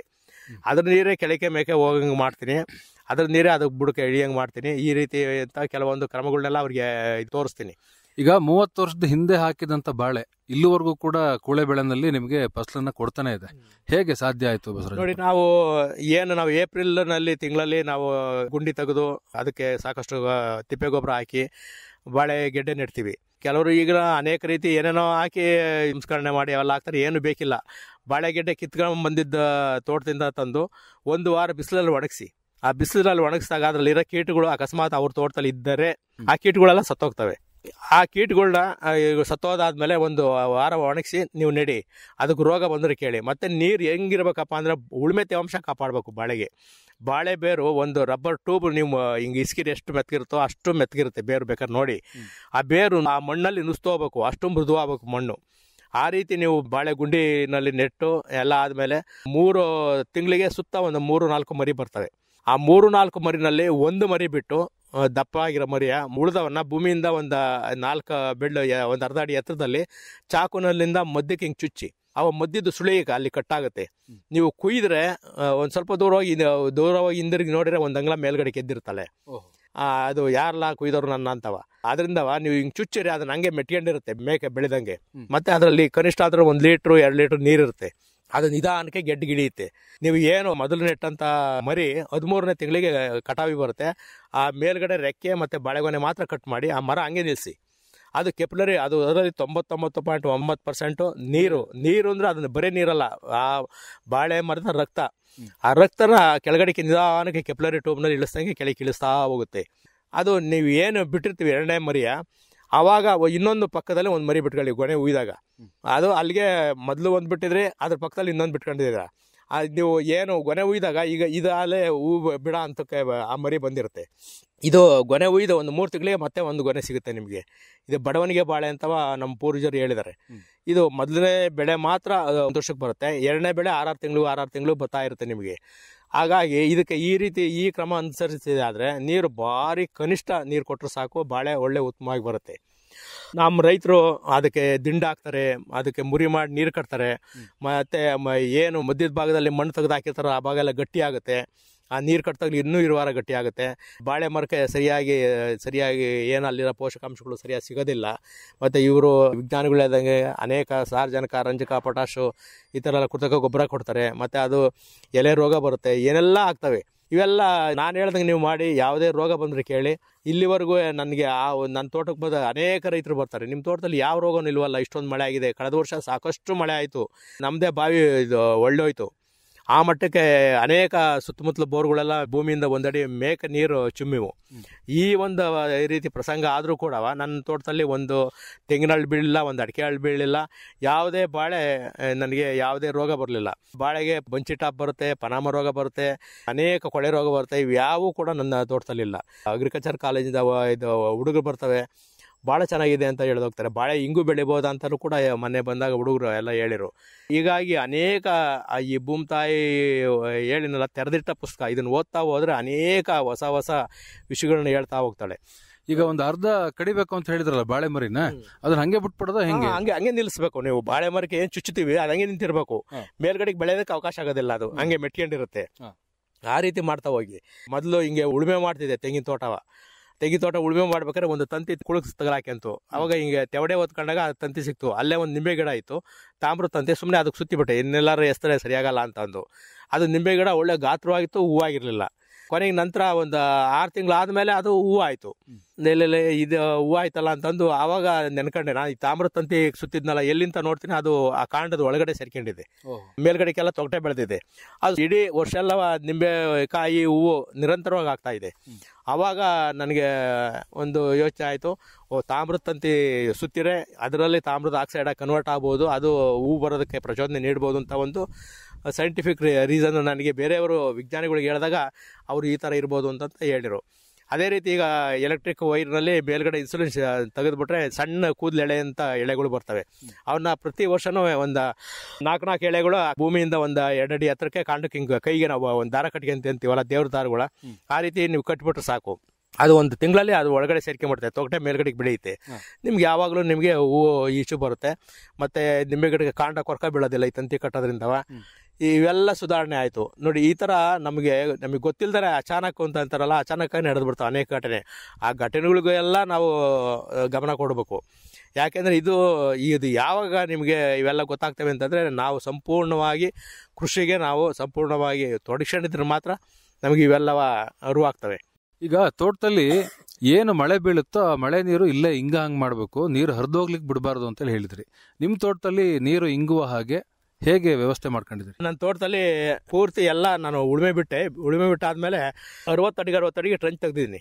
ಆ ಟ್ರಂಚ್ಗೆ ಎಲ್ಲ ಬಯೋಮಾಸ್, ಏನು ತೆಂಗಿನ ಗರಿ ಇರ್ಬೋದು, ಅಡಿಕೆ ಗರಿ ಇರ್ಬೋದು, ಯಾವನು ಕಡಿಯಲ್ಲ, ಹಂಗೆ ಎಳೆದ್ಬಿಡ್ತೀನಿ. ಅದು ಗೊಬ್ಬರ ಆಗುತ್ತೆ. ಮತ್ತು ಹುಲ್ಲೆಲ್ಲ ತವಲು ಬೆಳೆದಿದೆ. ಮತ್ತು ಇಲ್ಲಿ ಉತ್ಪತ್ತಿಯಾದಂಥ ಎರೆಹುಳು ಎಲ್ಲ ಆ ಕಡೆಯಿಂದ ಈ ಕಡೆಗೆ ಎಲ್ಲ ಸುರಂಗ ಮಾಡಿದ್ರು. 60 ಅಡಿಗೆ ಒಂದು 3 ಅಡಿಯ ಹಾಸಿಗೆ ಆಯಿತು. ಆ ಕಡೆ ಎರೆ ತೊಟ್ಟಿಯಿಂದಲೂ ಪಶ್ಚಿಮದಿಂದಲೂ ಸುರಂಗ ಮಾಡ್ತವೆ, ಈ ಕಡೆ ಪೂರ್ವದಿಂದಲೂ ಎರೆ ಹುಳುಗಳ ಚಟುವಟಿಕೆ ಇದೆ. ಮತ್ತು ಎಲ್ಲಿ ನಾವು ಗುಂಡಿ ತೆಗೆದ್ರೂ ಎರೆಹುಳು ಸಾಕಷ್ಟು ಇದೆ. ಏನು ನೀವು ಎರೆ ತೊಟ್ಟಿನಲ್ಲಿ ಇದೆಯಲ್ಲ ದಪ್ಪುಳು, ಅದಲ್ಲ, ನಮ್ಮ ಭೂಮಿಯಲ್ಲಿರುವಂಥ ಎರೆಹುಳು. ಇದು ಆ ಹುಳುಗಿಂತ ಕಡಿಮೆ ತಿನ್ಬೋದು. ಇದು ಮಣ್ಣೆ ತಿಂದು ಮಣ್ಣನ್ನೇ ಗೊಬ್ಬರ ಮಾಡುತ್ತೆ ಅಂತ ವಿಜ್ಞಾನಿಗಳು ಹೇಳ್ತಾರೆ. ಇದು ಸಸ್ಯ ತ್ಯಾಜ್ಯನೂ ಕೂಡ ತಿನ್ನುತ್ತೆ. ನಾನು ಏನು ವರ್ಷಕ್ಕೆ 3 ಸರಿ ಕಳೆ ಹೊಡಿತೀನಿ ಅಂತ ಹೇಳಿನಲ್ಲ, ಆ ಕಳೆ ಹುಲ್ಲನ್ನು ಅದು ಒಣಗಿದ್ದಾದ್ಮೇಲೆ ಅದು ತಿನ್ನುತ್ತೆ. ಇವತ್ತು ಅಡಿಕೆ ಮರಗಳಿಗೆ ಮಾತ್ರ ನಾನು ಎಮ್ಮೆ ಗೊಬ್ಬರ, ಕುರಿ ಗೊಬ್ಬರ ಮಾತ್ರ ಕೊಡ್ತೀನಿ. ಯಾರು ಎಮ್ಮೆಗೆ ಫೀಡ್ ಹಾಕೋದಿಲ್ಲ. ಅಕ್ಕಿ ನುಚ್ಚಾಕ್ತಾರೆ, ಮುಸ್ರೆ ಕೊಡಿಸ್ತಾರೆ. ಈ ನಿಟ್ಟಿನಲ್ಲಿ ಅವರು ಸಾಕ್ತಾರೆ. ಅದರಿಂದ ಅದಕ್ಕೆ ರಾಸಾಯನಿಕ ಸೇರಲ್ಲ ಅಂತಂದು ಎಮ್ಮೆ ಸಗಣಿ ತಂತೀನಿ, ಕುರಿ ಗೊಬ್ಬರ ತಗೊಂಡು ಒಂದೊಂದು ಮಂಕ್ರಿ ಬುಡಕೆ ಹಸಿದ್ದೀನಿ. ಬುಡಕೆ ಹಸ್ತು 15 ದಿವಸದಲ್ಲಿ ನೋಡಿರಿ ಆ ಗೊಬ್ಬರ ಇರೋದೇ ಇಲ್ಲ. ಎರೆಹುಳು ಎಲ್ಲ ಎಳ್ಕೊಂಡು ಹೋಗಿರ್ತವೆ. ಅಲ್ಲಿ ನೋಡಿರಿ ಎರೆಹುಳು ಸಾಕಷ್ಟು ಇರುತ್ತೆ. ತೆಂಗಿನ ಗಿಡಕ್ಕೆ ಏನು ಕೊಡೋದಿಲ್ಲ. 60 ಅಡಿ ಟ್ರಂಚ್ ಇದೆಯಲ್ಲ, ಆ ಟ್ರಂಚಿ ಬೇರು ಬರ್ತವೆ. ಆ ಬೇರುಗೆ ನಿರಂತರವಾಗಿ ನೀರು ಸಿಗುತ್ತೆ, ಮತ್ತೆ ಗೊಬ್ಬರ ಸಿಗುತ್ತೆ. ಒಳ್ಳೆ ಆರೋಗ್ಯವಾಗಿದೆ ತೆಂಗಿನ ಮರ. ಇದಕ್ಕಿಂತ ಏನು ಬೇಕು ಪ್ರಕೃತಿ ಕೊಡುಗೆ. ಮತ್ತೆ ನೀವು 4 ಗಂಟೆ ಆದಮೇಲೆ ಬಿಳಿ ಕೊಕ್ಕರೆ ಬರ್ತವೆ. ಬಿಳಿ ಕೊಕ್ಕರೆ ಬಂದು ಬಸರುಳು ಹಾಲಾಗ್ತವೆ. ಮತ್ತು ನಾನು 98ರಲ್ಲೇ ನಾನು ಗೂಬೆ ಸಾಕಿದೆ. ಒಂದು ಗೂಬೆ ಮರಿ ಸಿಕ್ತು, ಅದನ್ನು ಸಾಕಿದೆ. ಅದು ಇಲಿ ಮತ್ತು ರೈನಾಸರಸ್ ಬೇಟ್ಲು ಎರಡನ್ನೂ ನಿಯಂತ್ರಣ ಮಾಡುತ್ತೆ. ಈಗ ಪ್ರಕೃತಿ ಹತ್ರ ಹೋದ್ರೆ ಎಷ್ಟೊಂದು ಕೊಡುಗೆ ಇದೆ ಅಂತ ಲೆಕ್ಕ ಹಾಕಿ. ಮತ್ತೆ ಸಂಬರ್ಕಾಗಿ ಅಲ್ಲಲ್ಲೇ ಪಪ್ಪಾಯಿ ಗಿಡ ಹಾಕಿ ನೀವು ಪಪ್ಪಾಯಿ ಹಣ್ಣು ತಿನ್ನಿ. ಪಪ್ಪಾಯಿ ಹಣ್ಣು ತಿನ್ನೋದಕ್ಕೆ ಸಂಬರ್ಕಾಗೆ ಬರುತ್ತೆ. ಅದು ನಿಮ್ಮ ರೆಡ್ ಫಾರ್ಮ್ ವೀಲ್, ಕೆಂಪು ಮುತಿ ಹುಳ ಕಂಟ್ರೋಲ್ ಮಾಡುತ್ತೆ. ನನ್ನ ತೋಟದಲ್ಲಿ ನೀವು ಓಡಾಡ್ಕೊಂಡು ನೋಡಿ, ತೆಂಗಿನ ಗರಿ ಕಡ್ದಿರೋ ಇದೇ ಸಿಗಲ್ಲ. ಮತ್ತೆ ನನ್ನ ಗೂಬೆಗಳೇ ಅದರಿಂದ 1 ರಿಂದ 13 ಆಗಿದ್ದಾವೆ. ಇಡೀ ಸುತ್ತಮುತ್ತ ತೋಟದಲ್ಲೆಲ್ಲ ಇಲಿಗಳನ್ನ ನಿಯಂತ್ರಣ ಮಾಡ್ತಿದ್ದಾವೆ. ನನ್ನ ತೋಟದಿಂದ ನೀವು ಪಕ್ಕದ ತೋಟಗಳೆಲ್ಲ ನೋಡಿದ್ರು ಕೂಡ ಒಂದು ಯಾವ್ದೊಂದು ಬಿಲ್ಡೆ ಸಿಗೋದಿಲ್ಲ. ಅನೇಕ ಜನ ಫೋನ್ ಮಾಡಿ ಕೇಳ್ತಾರೆ, ಒಂದು ಗೂಬೆ ಕೊಡು 50,000 ಕೊಡ್ತೀವಿ ಅಂತವ. ಅದು ಯಾತಕ್ಕೆ ಕೇಳ್ತಾರೋ ನನಗೆ ಗೊತ್ತಿಲ್ಲ. ನನ್ನ ತೋಟ ರಾತನ ಬಂದು ಕಾಯ್ದಾರ ಕೊಡ್ತೀನಪ್ಪ ಅಂತ ಅಂತೀನಿ. ಈಗ ಏನಾದ್ರು ನಾನು ಒಂದು ಗೂಬೆ ದುಡ್ನಾಸಿಗೆ ಹಿಡಿದು ಕೊಟ್ರೆ ನನ್ನ ತೋಟದಲ್ಲಿ ವರ್ಷಕ್ಕೆ ಒಂದು 3,000 ಯಾವ್ದೊಂದು ಬಿಲ್ಡೆ ಬಿದ್ದರೆ ಅಲ್ಲಿಗೆ ಎಷ್ಟು ನಷ್ಟ ಆಯಿತು ಲೆಕ್ಕ ಹಾಕಿ. ಮತ್ತೆ ಅವರು ನಮ್ಮ ತೋಟಕ್ಕೆ ಅಚಾನಕ್ಕಾಗಿ ಯಾರು ರಾತ್ರಿ ಹೊತ್ತು ಬಂದರೆ ಕೂಗ್ತವೆ. ಇದಕ್ಕಿನ ಬೇಕಾ? ಯೋಚನೆ ಮಾಡಿ. ಪರಿಸರಕ್ಕೆ ನಾವು ಹತ್ತಿರವಾಗಿ ಹೋದರೆ ಎಷ್ಟು ಪ್ರಕೃತಿಯ ಒಂದು ಕೊಡುಗೆ ಇದೆ ಅನ್ನೋದು. ಇವೆಲ್ಲ ನಾವು ಆಸುವಕ್ಕಾಗಿ ನೋಡಿದರೆ, ಯಾವುದೇ ಒಂದು ತೆಂಗಿನ ಮರ ಆಗಲಿ, ಯಾವುದೇ ಒಂದು ಬೆಳೆ ಆಗಲಿ, ಅದರ ತ್ಯಾಜ್ಯ ಅದಕ್ಕೆ ಕೊಟ್ಟರೆ ಸಾಕು. ಈಗ ಗೂಬೆ ಸಾಕ್ತಾ ಇದ್ದೀನಿ ಅಂದ್ರಲ್ಲ, ಏನು ಆರೈಕೆ ಮಾಡ್ತೀರಾ ಅದಕ್ಕೆ? ಏನು ಮಾಡಿಲ್ಲ. ತಂದಾಗ ಒಂದು 5 ಬೋನ್ ತಂದೆ, ಎಲ್ಲರ ಮನೆಗೂ ಒಂದೊಂದು ಬೋನ್ ಕೊಟ್ಟೆ. ಆ ಬೋನಲ್ಲಿ ಯಾವ್ದಾರ ಒಂದು ಬೋನಿಗೆ ಇಲಿ ಬಿದ್ದಿರೋದು, ಆ ಇಲಿ ತಂದು ಒಂದು ಪ್ಲಾಸ್ಟಿಕ್ ಚೀಲದಲ್ಲಿ ಇಟ್ಕೊಂಬಂದು ಗೂಬೆನೂ ಅದರೊಳಗಡೆ ಆ ಚೀಲದೊಳಗೆ ಬಿಡಿವೆ, ಅದು ಇಟ್ಕೊಳ್ಳೋದು. ಅದಕ್ಕೆ ಅಲ್ಲಿಲ್ಲ, ಬಾಯೊಳಗಡೆ ಬೆಳ್ಳಿಟ್ಬಿಟ್ರೆ 105 ಡಿಗ್ರಿಗಿನ ಜಾಸ್ತಿ ಇರುತ್ತೇನೋ, ಅಷ್ಟೊಂದು ಶಾಖ ಇರುತ್ತೆ, ಉಷ್ಣಾಂಶ ಇರುತ್ತೆ. ಆ ಉಷ್ಣಾಂಶಕ್ಕೆ ಮಾಂಸ ಎಲ್ಲ ಕರಗೋಗಿ ಮೂಳೆ ಮತ್ತೆ ಕೂದಲು ಉಂಡೆ, ಎಲೆಡಿಕೆ ಉಂಡೆ ಉದಂಗೆ ಉಗಿಯುತ್ತೆ. ಅಷ್ಟು ಅದರ ಬಾಯಿನಲ್ಲಿ ಚಟುವಟಿಕೆ ಇದೆ. ಯಾಕೆಂದ್ರೆ ಮರಿ ತಂದಾಗ ಎಲೆಡಿಕೆ ಉಂಡೆ ಇದು ಒತ್ತಿಸ್ಕೊಂತಾರಲ್ಲ ನಮ್ಮ ಹೆಣ್ಮಕ್ಳು, ಆ ಥರ ಇತ್ತು. ನಾನು ಬೆಳ್ಳಾಕಿ ನಾನು ತೆಗ್ದಿದ್ದೀನಿ. ಆ ಬೆಳ್ಳಾಕ್ದಾಗಲೇ ಅದಕ್ಕೆ ನೋಡಿದೆ ಬೆಲ್ಲಿಲ್ಲ ಅಂತವ. ಹಾಗಾಗಿ ಅದರಿಂದ 1 ರಿಂದ 13 ಆಗಿದ್ದಾವೆ. ಅಕ್ಕಪಕ್ಕ ತೋಟಗಳೆಲ್ಲ ಓಡಾಡ್ತಾರೆ. ನನ್ನ ತೋಟದಲ್ಲಿ ಏನಿಲ್ಲ, ಅವನ್ನೇನು ನಾವೇನು ಕಟ್ಟಾಕಿಲ್ಲ. ಮೊದಲದೊಂದು ಪಂಪ್ ಹೌಸ್ನಲ್ಲಿ ಸಾಕಿದ್ದೆ. ಅದು ಒಂದು 3 ತಿಂಗಳು ಒಂದು ಇಲಿ ಕೊಟ್ಟೆ ಅಷ್ಟೇ. ತದನಂತರ ಅದು ಸ್ವತಂತ್ರ ಆಯ್ತು. ಅದಕ್ಕೆ ಗಂಡು ಹೆಣ್ಣೋ ನನಗೆ ಗೊತ್ತಿಲ್ಲ. ಅದಕ್ಕೆ ಆಪೋಸಿಟ್ ಯಾವುದೋ ಒಂದು ಇನ್ನೊಂದು ಬಂದು ಸೇರ್ಕೊಂತು. ಇವಾಗಲೂ ಪಂಪ್ ಹೌಸ್ ಅಂಡರ್ಗ್ರೌಂಡ್ ನಲ್ಲಿ ರಾತ್ರಿ ಹೊತ್ತು ಮಲಗ್ತವೆ. ಈ ನವಿಲುಗಳು ಕಾಟ್ ತಿಂದವ. ಮೊದಲು ತೆಂಗಿ ಮರದ ಮೇಲೆಲ್ಲ ಕೂತಿರೋವು ನವಿಲುಗಳು ಕಾಟ್ ತಿಂದವ. ಈಗ ಬಂದು ಅಲ್ಲಿ ಅಂಡರ್ಗ್ರೌಂಡ್ ಅಲ್ಲಿ ಸೇರ್ಕೊಂತವೆ. ನಮ್ಮ ತೋಟದಿಂದ ಕೆಳಗಡೆ ಒಂದು ಮಾವಿನ ಮರ ಇದೆ, ಆ ಮಾವಿನ ಮರಕ್ಕೆ ಹೋಗಿ ಸೇರ್ಕೊಂತವೆ. ಹಿಂಗೆ ಎಲ್ಲಾ ಕಡೆಲೂ ಸ್ವತಂತ್ರವಾಗಿದ್ದಾವೆ. ಒಟ್ಟಾರೆ ನನ್ನ ತೋಟದಲ್ಲಿ ನೀವು ಎಲ್ಲಿ ಹುಡುಕಿರುವೆ ಸಾಕಷ್ಟು ಹುಲ್ಲಿದೆ. ಆ ಹುಲ್ಲೊಳಗೆ ಕೂಡ ನೀವು ಒಂದು ಯಾವ್ದನ್ನು ತೂತಿಲ್ಲ, ಮತ್ತೆ ಇದು ಯಾವ್ದನ್ ಬಿಲ್ಡೆ ಇಲ್ಲ ತೋಟದಲ್ಲಿ. ಎಲ್ಲರೂ ಅದನ್ನ ಹೇಳ್ತಾರೆ, ಇಷ್ಟೊಂದು ಹುಲ್ಲಿದೆ, ಒಂದು ಯಾವ್ದನ್ ಬಿಲ್ಡೆ ಇಲ್ಲ ಅಂತ ಅಂತಾರೆ. ಈ ತರ ನೋಡಪ್ಪ, ಈ ತರ ಇದೆ ಅಂತ ಅಂದಾಗ ಅವರು ಹಿಂಗೂ ಮಾಡ್ಬೋದಾ, ಹೆಂಗ್ ಸಾಕ್ಬೋದು ಕೇಳ್ತಾರೆ. ಹಂಗಾಗಿ ಒಂದು ವೇಸ್ಟ್ ಬಿಸಾಡ ಅಂತ ಡ್ರಮ್ಮು, ಒಂದು 3 ಕೋಲು ಆ ಕಡೆಯಿಂದ ಈ ಕಡೆಗೆ ಬರಂಗೆ ನೀವು ಕೋಲ್ ಸಿಗಿಸ್ಬಿಟ್ಟು, ಆ ಕೋಲ್ಗಳು ಭೂಮಿಗೆ ಹಾರಿಜಾಂಟಲ್ ಇರೋಂಗೆ ಒಂದು ನಿಮ್ಮ ತೋಟದಲ್ಲಿ ಒಂದು ಮಾವಿ ಮರನೋ ಹೊಂಗೆ ಮರನೋ ಎಲ್ಲ ಇದ್ರೆ ಅದ್ರ ಮೇಲ್ಗಡೆ ಮನಗಿಸಿ ಅದ್ರ ಮೇಲ್ಗಡೆಗೆ ಒಂದಿಷ್ಟು ಗರಿ ಹಾಕಿ ಗೂಡಾದಂಗೆ ಆಗುತ್ತೆ, ಬಂದು ಸೇರ್ಕೊಂತವೆ ಅಂತ ನಾನು ಹೇಳ್ತೀನಿ. ಅದೇ ರೀತಿ ಕೆಲವರು ಮಾಡಿ ಅದನ್ನ ಸೇರ್ಕೊಂಡಿದ್ದಾವೆ. ಈಗ ತೋಟದಲ್ಲಿ ಏನು ಮಳೆ ಬೀಳುತ್ತೋ ಆ ಮಳೆ ನೀರು ಇಲ್ಲೇ ಹಂಗ್ ಮಾಡಬೇಕು, ನೀರು ಹರಿದೋಗ್ಲಿಕ್ಕೆ ಬಿಡಬಾರ್ದು ಅಂತ ಹೇಳಿದ್ರಿ. ನಿಮ್ಮ ತೋಟದಲ್ಲಿ ನೀರು ಇಂಗುವ ಹಾಗೆ ಹೇಗೆ ವ್ಯವಸ್ಥೆ ಮಾಡ್ಕೊಂಡಿದ್ರಿ? ನನ್ನ ತೋಟದಲ್ಲಿ ಪೂರ್ತಿ ಎಲ್ಲ ನಾನು ಉಳುಮೆ ಬಿಟ್ಟಾದ್ಮೇಲೆ 60 ಅಡಿಗೆ ಟ್ರಂಚ್ ತೆಗ್ದಿದ್ದೀನಿ.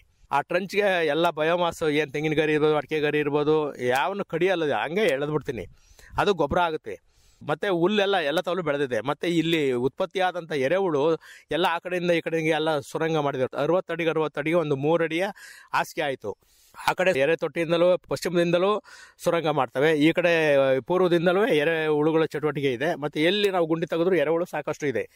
ಏನು ನೀವು ಎರೆ ತೊಟ್ಟಿನಲ್ಲಿ ಇದೆಯಲ್ಲ ದಪ್ಪ ಹುಳು, ಅದಲ್ಲ, ನಮ್ಮ ಭೂಮಿಯಲ್ಲಿರುವಂಥ ಎರೆಹುಳು. ಇದು ಆ ಹುಳುಗಿಂತ ಕಡಿಮೆ ತಿನ್ಬೋದು. ಇದು ಮಣ್ಣೆ ತಿಂದು ಮಣ್ಣನ್ನೇ ಗೊಬ್ಬರ ಮಾಡುತ್ತೆ ಅಂತ ವಿಜ್ಞಾನಿಗಳು ಹೇಳ್ತಾರೆ. ಇದು ಸಸ್ಯ ತ್ಯಾಜ್ಯನೂ ಕೂಡ ತಿನ್ನುತ್ತೆ. ನಾನು ಏನು ವರ್ಷಕ್ಕೆ 3 ಸರಿ ಕಳೆ ಹೊಡಿತೀನಿ ಅಂತ ಹೇಳಿನಲ್ಲ, ಆ ಕಳೆ ಹುಲ್ಲನ್ನು ಅದು ಒಣಗಿದ್ದಾದ್ಮೇಲೆ ಅದು ತಿನ್ನುತ್ತೆ. ಇವತ್ತು ಅಡಿಕೆ ಮರಗಳಿಗೆ ಮಾತ್ರ ನಾನು ಎಮ್ಮೆ ಗೊಬ್ಬರ, ಕುರಿ ಗೊಬ್ಬರ ಮಾತ್ರ ಕೊಡ್ತೀನಿ. ಯಾರು ಎಮ್ಮೆಗೆ ಫೀಡ್ ಹಾಕೋದಿಲ್ಲ. ಅಕ್ಕಿ ನುಚ್ಚಾಕ್ತಾರೆ, ಮುಸ್ರೆ ಕೊಡಿಸ್ತಾರೆ. ಈ ನಿಟ್ಟಿನಲ್ಲಿ ಅವರು ಸಾಕ್ತಾರೆ. ಅದರಿಂದ ಅದಕ್ಕೆ ರಾಸಾಯನಿಕ ಸೇರಲ್ಲ ಅಂತಂದು ಎಮ್ಮೆ ಸಗಣಿ ತಂತೀನಿ, ಕುರಿ ಗೊಬ್ಬರ ತಗೊಂಡು ಒಂದೊಂದು ಮಂಕ್ರಿ ಬುಡಕೆ ಹಚ್ತೀನಿ. ಬುಡಕೆ ಹಚ್ತು 15 ದಿವಸದಲ್ಲಿ ನೋಡಿರಿ ಆ ಗೊಬ್ಬರ ಇರೋದೇ ಇಲ್ಲ. ಎರೆಹುಳು ಎಲ್ಲ ಎಳ್ಕೊಂಡು ಹೋಗಿರ್ತವೆ. ಅಲ್ಲಿ ನೋಡಿರಿ ಎರೆಹುಳು ಸಾಕಷ್ಟು ಇರುತ್ತೆ. ತೆಂಗಿನ ಗಿಡಕ್ಕೆ ಏನು ಕೊಡೋದಿಲ್ಲ. 60 ಅಡಿ ಟ್ರಂಚ್ ಇದೆಯಲ್ಲ, ಆ ಟ್ರಂಚ್ ಬೇರು ಬರ್ತವೆ. ಆ ಬೇರುಗೆ ನಿರಂತರವಾಗಿ ನೀರು ಸಿಗುತ್ತೆ, ಮತ್ತೆ ಗೊಬ್ಬರ ಸಿಗುತ್ತೆ. ಒಳ್ಳೆ ಆರೋಗ್ಯವಾಗಿದೆ ತೆಂಗಿನ ಮರ. ಇನ್ನು ಏನು ಬೇಕು ಪ್ರಕೃತಿ ಕೊಡುಗೆ. ಮತ್ತೆ ನೀವು 4 ಗಂಟೆ ಆದಮೇಲೆ ಬಿಳಿ ಕೊಕ್ಕರೆ ಬರ್ತವೆ. ಬಿಳಿ ಕೊಕ್ಕರೆ ಬಂದು ಬಸವನ ಹಾಲಾಗ್ತವೆ. ಮತ್ತು ನಾನು 98ರಲ್ಲೇ ನಾನು ಗೂಬೆ ಸಾಕಿದೆ. ಒಂದು ಗೂಬೆ ಮರಿ ಸಿಕ್ತು, ಅದನ್ನು ಸಾಕಿದೆ. ಅದು ಇಲಿ ಮತ್ತು ರೈನಾಸರಸ್ ಬೇಟ್ಲು ಎರಡನ್ನೂ ನಿಯಂತ್ರಣ ಮಾಡುತ್ತೆ.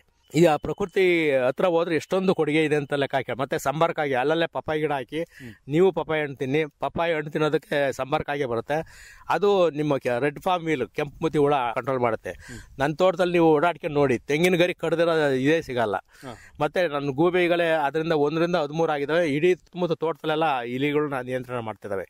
ನನ್ನ ತೋಟದಿಂದ ನೀವು ಪಕ್ಕದ ತೋಟಗಳೆಲ್ಲ ನೋಡಿದ್ರು ಕೂಡ ಒಂದು ಯಾವ್ದೊಂದು ಬಿಲ್ಡೆ ಸಿಗೋದಿಲ್ಲ. ಅನೇಕ ಜನ ಫೋನ್ ಮಾಡಿ ಕೇಳ್ತಾರೆ, ಒಂದು ಗೂಬೆ ಕೊಡು 50,000 ಕೊಡ್ತೀವಿ ಅಂತವ. ಅದು ಯಾತಕ್ಕೆ ಕೇಳ್ತಾರೋ ನನಗೆ ಗೊತ್ತಿಲ್ಲ. ನನ್ನ ತೋಟ ರಾತನ ಬಂದು ಕಾಯ್ದಾರ ಕೊಡ್ತೀನಪ್ಪ ಅಂತ ಅಂತೀನಿ. ಈಗ ಏನಾದ್ರು ನಾನು ಒಂದು ಗೂಬೆ ದುಡ್ನಾಸಿಗೆ ಹಿಡಿದು ಕೊಟ್ರೆ ನನ್ನ ತೋಟದಲ್ಲಿ ವರ್ಷಕ್ಕೆ ಒಂದು 3,000 ಯಾವ್ದೊಂದು ಬಿಲ್ಡೆ ಬಿದ್ದರೆ ಅಲ್ಲಿಗೆ ಎಷ್ಟು ನಷ್ಟ ಆಯಿತು ಲೆಕ್ಕ ಹಾಕಿ.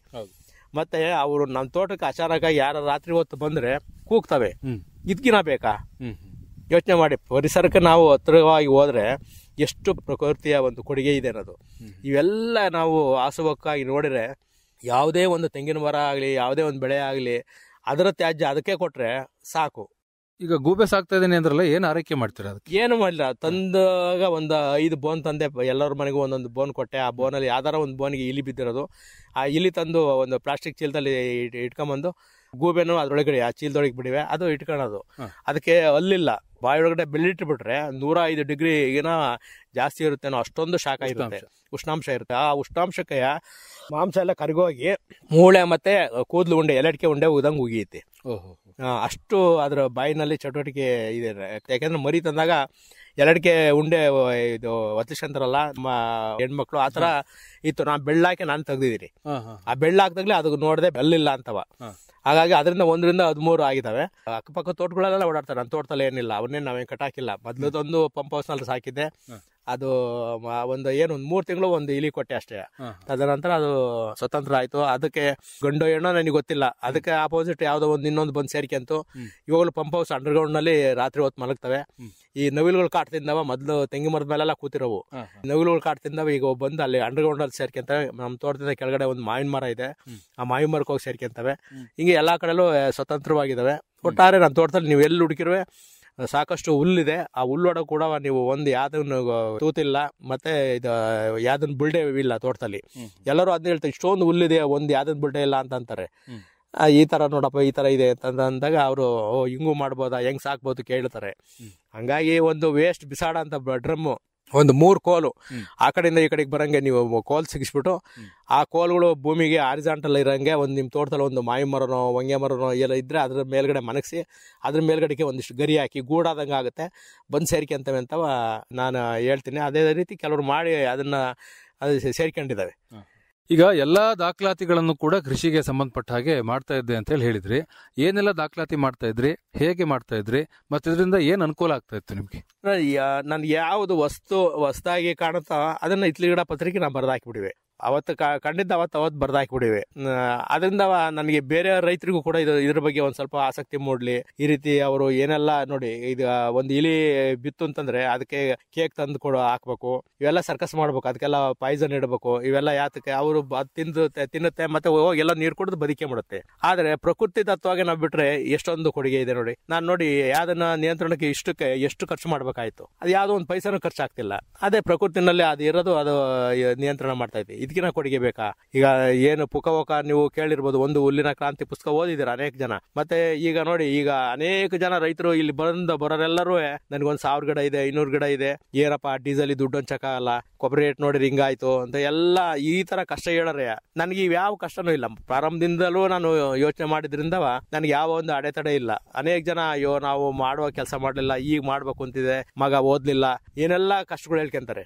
ನಾವು ಮಹಾತ್ಮ ಗಾಂಧೀಜಿ ಇರ್ಬೋದು, ಸುಭಾಷ್ ಚಂದ್ರ ಬೋಸ್ ಇರ್ಬೋದು, ವಿವೇಕಾನಂದರು ಇರ್ಬೋದು, ಅನೇಕ ಮಹಾತ್ಮರ ಹೆಸರು ಹೇಳ್ತೀವಿ. ಅವರು ಪ್ರತಿಯೊಬ್ಬ ಮನುಷ್ಯನಿಗೂ ಒಂದು ನೆರಳಿದೆ. ಆ ನೆರಳು ನಾವು ಸತ್ತ ಕರ್ಕೊಂಡು ಹೋಗಬಾರ್ದು, ಆ ನೆರಳು ಇಲ್ಲೇ ಬಿಟ್ಟು ಹೋಗ್ಬೇಕು. ಅಂದ್ರೆ ಅವರ ಒಂದು ಜೀವನ ಚಕ್ರದಲ್ಲಿ ಸಮಾಜಕ್ಕೆ ಯಾವ್ದಾರು ಒಂದು ಕೊಡುಗೆ ಇರಬೇಕು, ಅದನ್ನೇ ನೆರಳು ಅನ್ನೋದು. ಆ ರೀತಿ ನಾವು ಬಿಟ್ಟು ಹೋಗಕ್ಕೆ ನಾವು ಪ್ರಯತ್ನ ಪಡ್ಬೇಕೇ ಹೊರತು ಸುಮ್ಮನೆ ಅವನ ಮೇಲೆ ವಿಷ ಕಾರೋದು, ಇಲ್ಲ ಇವನ್ ಮೇಲೆ ವಿಷ ಕಾರೋದು, ಸುಮ್ಮನೆ ಏನೇನೋ ಇಲ್ಲಿದ್ದೆಲ್ಲ ಮಾತಾಡೋದು, ಇವೆಲ್ಲ ಅಲ್ಲ. ನಾವು ಏನ್ ಮಾಡ್ತೀವಿ, ರೈತನ ಕೆಲಸ ರೈತ ನಾವು ಮಾಡ್ಬೇಕು. ಸೈನಿಕರ ಕೆಲಸ ಮಾಡ್ತಾನೆ. ಲಾಲ್ ಬಹದ್ದೂರ್ ಶಾಸ್ತ್ರಿ ಹೇಳಿದ್ರು, ಜೈ ಜವಾನ್ ಜೈ ಕಿಸಾನ್ ಅಂತವ. ಅವರು ಜೈ ಜವಾನ್ ಅವ್ರ ಕೆಲಸ ಮಾಡ್ತಾರೆ, ಜೈ ಕಿಸಾನ್ ನಮ್ ಕೆಲಸ ನಾವು ಮಾಡೋಣ. ಕೇಳಿದಿರಲ್ಲ ರೈತ ಗೀತೆ ಕೇಳಿದಿರ, ಕುವೆಂಪು ಅವರು ರಚಿಸಿದ್ದು. ಆ ಕಾಲದಲ್ಲಿ ಅವ್ರು ರಚಿಸಿದ್ದಾರೆ. ಅವ್ರು ಯಾರು ಮಹಾರಾಜರುಗಳು ಯುದ್ಧ ಆಡಿದ್ರು ಕೂಡ ಅವನ ಕೆಲಸ ಅವ್ನು ಮಾಡ್ತಾ ಇರ್ತಾನೆ. ಅದರಿಂದ ನಮ್ ಕೆಲಸ ನಾವು ಮಾಡ್ಕೊಂಡು ಹೋಗೋಣ. ಅವ್ರ ಕೆಲಸ ಅವ್ರವ್ರ ಕೆಲಸ ಅವ್ರವ್ರ ಹೃದಯದಲ್ಲಿ ಅವ್ರ ಇರ್ಲಿ. ನೋಡಿ, ಪ್ರತಿಯೊಬ್ಬ ಮನುಷ್ಯನಿಗೂ 3 ಜನ ತಾಯಂದಿರು, ಜನ್ಮ ಕೊಟ್ಟ ತಾಯಿ, ಮತ್ತೆ ನಮ್ಮ ಭೂಮಿ ತಾಯಿ, ಇಲ್ಲ ನೀವು ಹುದ್ದೆ ಮಾಡ್ತೀರಾ ಆ ಹುದ್ದೆನೆ ನಿಮಗೆ ಒಬ್ಬ ತಾಯಿ, ಮತ್ತೆ ನೀವು ಕಟ್ಟಿಕೊಂಡಂತ ನಿಮ್ ಸಂಗಾತಿ, ಆಕೆನೂ ಕೂಡ ತಾಯಿ ಸ್ಥಾನ ಕೊಟ್ಟು ನೀವು ಜೀವನ ಮಾಡಿದ್ದೆ. ಆದ್ರೆ ಇವ್ರು 3 ಜನ ನೆಮ್ಮದಿಯಾಗಿತ್ತು ಅಂತಂದ್ರೆ ಆ ಕುಟುಂಬ ನೆಮ್ಮದಿಯಾಗಿರುತ್ತೆ. ನೀವು ಎಲ್ಲೇ ಹೋಗಿ ನೋಡಿಬೇಕಾರೆ ಯಾವ್ದಾರ ಒಂದು ಕುಟುಂಬ ನೆಮ್ಮದಿಯಾಗಿತ್ತು ಅಂದ್ರೆ ಆ 3 ಜನಕ್ಕೂ ಅಷ್ಟೇ ಬೆಲೆ ಕೊಟ್ಟು ಅವರು ನಡತೆ ಇರುತ್ತೆ. ಹೀಗಾಗಿ ನಮ್ಮ ಸಂಸ್ಕೃತಿಯ, ನಮ್ಮ ಜೀವನದ ಚಕ್ರವನ್ನ ನಾವು ಬದಲಾಯಿಸ್ಕೊಂಡಿದೀವಿ. ಇವತ್ತು ನೋಡಿ, ಹಳ್ಳಿ ಸಂಸ್ಕೃತಿ ನಗರಕ್ಕೆ ಹೋಗಿದೆ. ನಗರ ಸಂಸ್ಕೃತಿ ನಾವು ಹಳ್ಳಿನವರು ಅನುಕರಣೆ ಮಾಡ್ತಿದ್ವಿ. ಅದರಿಂದ ನಮ್ಗೆ ಎಷ್ಟು ಆದಾಯ ಬಂದ್ರು ನಮ್ಗೆ ಸಾಕಾಗ್ತಿಲ್ಲ. ಹೀಗಾಗಿ ನೋಡಿ, ಇವತ್ತ ಹುಳ್ಳಿಕಾಳು ಚಟ್ನಿ, ಹುಚ್ಚಳ ಚಟ್ನಿ ನಗರದ ಜನ ತಿಂತಿದ್ದಾರೆ. ಅದೇ ಹಳ್ಳಿನಲ್ಲಿ ಇದು ಏನ ಅವ್ನಿಗೆ ಇಷ್ಟೊಂದು ಅನುಕೂಲ ಇದ್ರು ಈಗಲೂ ಹುಳ್ಳಿಕಾಳು ಚಟ್ನಿ ತಿಂತಾನೆ, ಹುಚ್ಚಳ ಚಟ್ನಿ ತಿಂತಾನೆ ಅಂತ ಆಡ್ಕೊಂತಾರೆ. ನೋಡಿ ಎಷ್ಟೊಂದು ಬದಲಾಗ್ತಿದೆ ನಮ್ಮ ಆರೋಗ್ಯದಲ್ಲಿ. ಇವತ್ತು ನೋಡಿ, ಅವಾಗೆಲ್ಲ ಕೆಲವೇ ರೋಗಗಳು, ಒಂದು 5-6 ಕಾಯಿಲೆಗಳು ಹೇಳರು. ಶುಗರ್ ಕಾಯಿಲೆ ಇರ್ಬೋದು, BP ಶುಗರ್ ಕಾಯಿಲೆ ಇರ್ಬೋದು, ಇವೆಲ್ಲ ಸಾವುಕಾರನ ಒಂದು ಕಾಯಿಲೆಗಳು ಅಂತ ಹೇಳರು. ಇವತ್ತು ಹುಟ್ಟಿದ ಮಗಿಗೂ ಬರ್ತಾ ಇದೆ. ಇದು ಯಾತಕ್ಕೆ? ನಮ್ಮ ಆಹಾರ ಪದ್ಧತಿ ಸರಿ ಇಲ್ಲ, ಮತ್ತೆ ಆಹಾರವನ್ನು ಬೆಳೆಯೋ ಒಂದು ಪದ್ಧತಿ ಮುಂಚೆಲಿ ಸರಿಯಾಗಿಲ್ಲ. ಇವೆಲ್ಲವೂ ಕೂಡ ಇವತ್ತ ಎಲ್ಲ ಮಾಯ ಆಗಿದೆ. ಇವತ್ತ ನೋಡಿ, ಕಣ ಅಂದ್ರೆ ಏನು ಅನ್ನೋದು ಗೊತ್ತಿಲ್ಲ ಮುಂದಿನ ಪೀಳಿಗೆ, ಒಂದು ಗಾಡಿ ಅಂತಂದ್ರೆ ಏನು ಗೊತ್ತಿಲ್ಲ, ಒಂದು ನೊಗ ಅಂದ್ರೆ ಹೆಂಗ್ ಗೊತ್ತಿಲ್ಲ, ಇದು ಎತ್ತಿನ ಹಗ್ಗ ಅಂತಂದ್ರೆ ಗೊತ್ತಿಲ್ಲ. ಈ ಒಂದು ತರ ನಮ್ಮ ಸಂಸ್ಕೃತಿ ಸಂಪೂರ್ಣವಾಗಿ ಬದಲಾಗ್ತಿದೆ ಆಧುನಿಕ ರೀತಿಯಲ್ಲಿ. ಇದು ಎಲ್ಲಿವರೆಗೂ ಮುಟ್ಟುತ್ತೋ ನನಗೆ ಗೊತ್ತಿಲ್ಲ. ಒಂದ್ ಏನಾರ ಅಚಾನಕ್ ಆಗಿ ಡೀಸೆಲ್ ಪೆಟ್ರೋಲ್ ಕೈ ಸಿಗದಂಗ ಆದ್ರೆ ಮತ್ತೆ ನಾವು ಯಥಾಸ್ಥಿತಿ ನಾವು ಇಂದಿನ ಒಂದು ಪದ್ಧತಿಗೆ ಬರ್ಬೇಕಾಗತ್ತೆ. ಇವೆಲ್ಲವನ್ನು ನಾವು ಅವಾಗ ಹೊಸದಾಗಿ ತೆರಿಬೇಕಾಗತ್ತೆ. ಅವಾಗ ಏನು ಶಬ್ದವೇದಿ ಬಾಣ ಅಂತ ಭೇದ ಇಂತ ಬಾಣ ಅಂತ ಇದಾರೆ. ಅದು ಈಗ ಇವೆಲ್ಲ ಈಗ ಬರ್ತಿದಾವೆ. ನಾವು ಇಲ್ಲಿಂದ ಕೂತ್ಕೊಂಡು ಅಮೆರಿಕಾದಲ್ಲಿರೋ ಮಗನ್ ನೋಡ್ಬೋದು, ಅಲ್ಲೇ ಜನಗಳು ನೋಡ್ಬೋದು. ಇವೆಲ್ಲ ಬಂದಿದಾವೆ ಈಗ ಈ ಕಾಲದಲ್ಲಿ. ಕಾಲ ಬದಲಾದಂಗ ಬದಲಾಗ್ತಿದೆ. ನಾವು ಬದಲಾಗಬೇಕು ಅಂತಂತಿದ್ವಿ. ಆದ್ರೆ ಯಾವುದು ಪರ್ಮನೆಂಟ್ ಆಗಿ ಯಾವುದು ನಮಗೆ ಜೀವನಕ್ಕೆ ಸರಿ ಸೂಕ್ತವೋ ಅದನ್ನ ಅನುಕರಣೆ ಮಾಡಬೇಕೆ ಹೊರತು ಎಲ್ಲವನ್ನೂ ಅನುಕರಣೆ ಮಾಡಕ್ ಹೋದಾಗ ನಾವು ಬಹಳಷ್ಟು ಮುಗ್ಗರಿಸ್ತೀವಿ. ಮತ್ತೆ ಹಾಸಿಗೆ ಇದ್ದಷ್ಟು ಕಾಲ್ ಚಾಚಬೇಕು ರೈತ. ಯಾವಾಗ ಹಾಸಿಗೆಯಿಂದ ಆಚೆಗೆ ಹೋದ್ರೆ ಮುದ್ರಿಕಳ ಕಾಲ ಅಂತಾರಲ್ಲ, ಆ ತರ ಆಗ್ತಾ ಇದೆ ಇವತ್ತ. ಅವನು ಯಾವುದೇ ಒಬ್ಬ ರೈತ ಇರ್ಬೋದು, ಅವನ ಆದಾಯಕ್ಕೆ ತಕ್ಕನಾಗಿ ನಮ್ಮ ಜೀವನಕ್ಕೆ ನಾವು ತಿನ್ಬೇಕು ಅಂದ್ರೆ ಕೇವಲ 10% ₹1 ದುಡಿದ್ರೆ 10 ಪೈಸದ್ ಮಾತ್ರ ನಾವು ತಿಂತೀವಿ. ಇನ್ನು 90 ಭಾಗ ಆಡಂಬರ ಖರ್ಚು ಮಾಡ್ತಿದ್ವಿ. ಇವೆಲ್ಲ ಬೇಕೇ. ಹಾಗಾಗಿ ನಾವು ನೆಮ್ಮದಿಯಿಂದ ಜೀವನ ಮಾಡಬೇಕು ಅಂತಂದ್ರೆ ನಮ್ಮ ಆದಾಯ ತಕ್ಕನಾಗಿ ಜೀವನ ಮಾಡ್ಕೊಂಡು ನಾವಿದ್ರೆ ನಾವು ನೆಮ್ಮದಿ ಕಾಣ್ಬೋದು ಅಂತ ನನ್ನ ಒಂದು ಚಿಂತನೆ. ಈಗ ನೀವು ಹೇಳಿದ್ರಿ, ಪ್ರಾರಂಭದಲ್ಲಿ ಸುಮಾರು ವರ್ಷಗಳ ಹಿಂದೆನೆ ನಾನು ಈ ತೆಂಗಿನ ನಾರನ್ನ ಬಳಕೆ ಮಾಡ್ಲಿಕ್ಕೆ ಪ್ರಾರಂಭ ಮಾಡಿದೆ ಕೃಷಿನಲ್ಲಿ ಅಂತ ಹೇಳ್ಬಿಟ್ಟು. ಅದನ್ನ ಬಹಳ ಸಮರ್ಥವಾಗಿ ಬಳಕೆ ಮಾಡಬಹುದು, ಅದರಿಂದ ಒಳ್ಳೆ ಅನುಕೂಲ ಆಗುತ್ತೆ ಅಂತ ಹೇಳಿ ನಿಮ್ಗೆ ಹೇಗೆ ಗೊತ್ತಿತ್ತು? ಹೇಗೆ ಬಳಕೆ ಮಾಡ್ತಾ ಇದ್ರಿ? ಅದ್ರ ಬಗ್ಗೆ ಒಂದಷ್ಟು ವಿವರವಾಗಿ ಹೇಳಿ. ನೋಡಿ, ಮೊದಲು ನಾನು ಇಲ್ಲಿ ಬಂದಾಗ ದನ ಕಟ್ಟೋದಕ್ಕೆ ಕೊಟ್ಟಿಗೆ ಇರಲಿಲ್ಲ. ಬೇರೆಯವರು ಕೊಟ್ಟಿಗೆನಲ್ಲಿ ದನ ಕಟ್ತಿದ್ದೆ. ಅಲ್ಲಿ ಚಪ್ಪಡಿಗಳು ಆಸಿರ್ಲಿಲ್ಲ, ಮಣ್ಣಿನ ನೆಲ.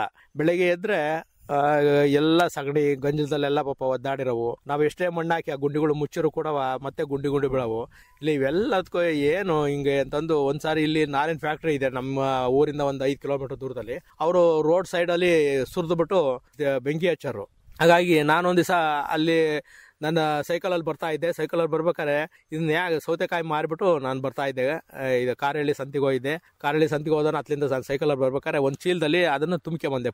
ಪುಡಿ ತುಂಬ್ಕೊಂಬಂದು ಕೊಟ್ಟಿಗೆಲ್ಲ ಹರಡಿಬಿಟ್ಟು ಅದು ಒಂದು ಚೀಲನೂ ಇದು ಬೆಳಿಗ್ಗೆ ನೋಡ್ತೀನಿ ಆ ಗಂಜೆಲ್ಲ ಹೀರ್ಕೊಂಡೈತೆ ಆ ನಾರು. ಮತ್ತೆ ಬೆಳಿಗ್ಗೆ ಎದ್ದು ಅದನ್ನು ಗುಡಿಸ್ಬಿಟ್ಟು ತಿಪ್ಪಿಗೆ ಹಾಕ್ದೆ.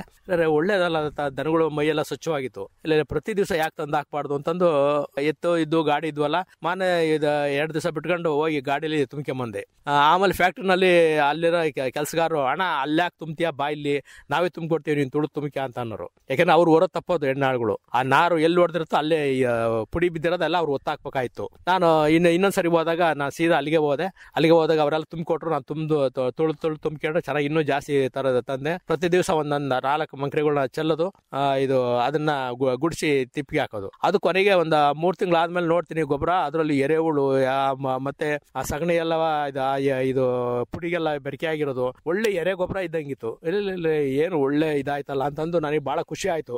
ನಾನು ಎಲ್ಲೂ ತಪ್ಪಲಿಲ್ಲ ನಾನು ದಾರಿಯ ಅಂತಂದು. ಕೊನೆಗೆ ಅದನ್ನ ಕೆಲವರೆಲ್ಲ ಕರ್ಲಾಗುತ್ತೆ ಭೂಮಿ ಊರ್ ಮುಂದೆ ಆಡ್ಕೊಳೋರು. ನಂಗೆ ಗಾಡಿ ತುಂಬಿಕೆ ಬರ್ಬೇಕಾರೆ ಇವನ್ ಎಲ್ಲಿಂದ ಹಿಡ್ಕೊಂಬಂದ ಈ ಪ್ರಾಣಿಯ ಅಂತೆಲ್ಲ ನಮ್ಮ ಮನೇಲಿ ಯಜಮಾನನೆಲ್ಲ ಕೇಳೋರು. ಅವರು ನಾನು ಅವನ ಬಗ್ಗೆ ಕೇಳ್ಸೋಣಲ್ಲಪ್ಪ, ಅವನು ಏನ್ ಬೆಳೆದ್ರು ಚೆನ್ನಾಗಿ ಅವ್ನು ಏನು ಕೈ ಎತ್ತತ್ತೆ, ನಮ್ಮ ಮಾತು ಕೇಳಲ್ಲ ಅಂತ ಅನ್ನೋರು. ಹಂಗೆ ಅವನಿಗೆ ನಂದು ಅಷ್ಟೇ ಚೆನ್ನಾಗಿ ವ್ಯವಸಾಯ ಇದು ಬೆಳೆಗಳು ಮಾತಾಡ್ತಿದ್ವಲ್ಲ, ಅದರಿಂದ ನಾನು ಅದ್ರ ಕಡೆ ಗಮನ ಕೊಡ್ಲಿಲ್ಲ. ಹೀಗಾಗಿ ನನ್ನ ವ್ಯವಸಾಯ ಹಿಂಗೆ ನಡೀತಾ ಬಂತು. ಮತ್ತೆ ಕಾಯಿರ್ಪಿತ್ತು, ಈ ತರದ ಅನೇಕ ಘಟನೆಗಳಾಗಿದ್ದಾವೆ. ಉಳುಮೆ ಬಿಟ್ಟಾಗ 4 ಕಡೆ ಕಾಂಗ್ರೆಸ್ ಗಿಡ ಬೆಳೀತು. ಅವನು ಕೂಡ ನಮ್ಮ ಮನೆ ಯಜಮಾನ್ರು ತೋಟಕ್ಕೆ ಬರೋದೇ ಬಿಟ್ರು.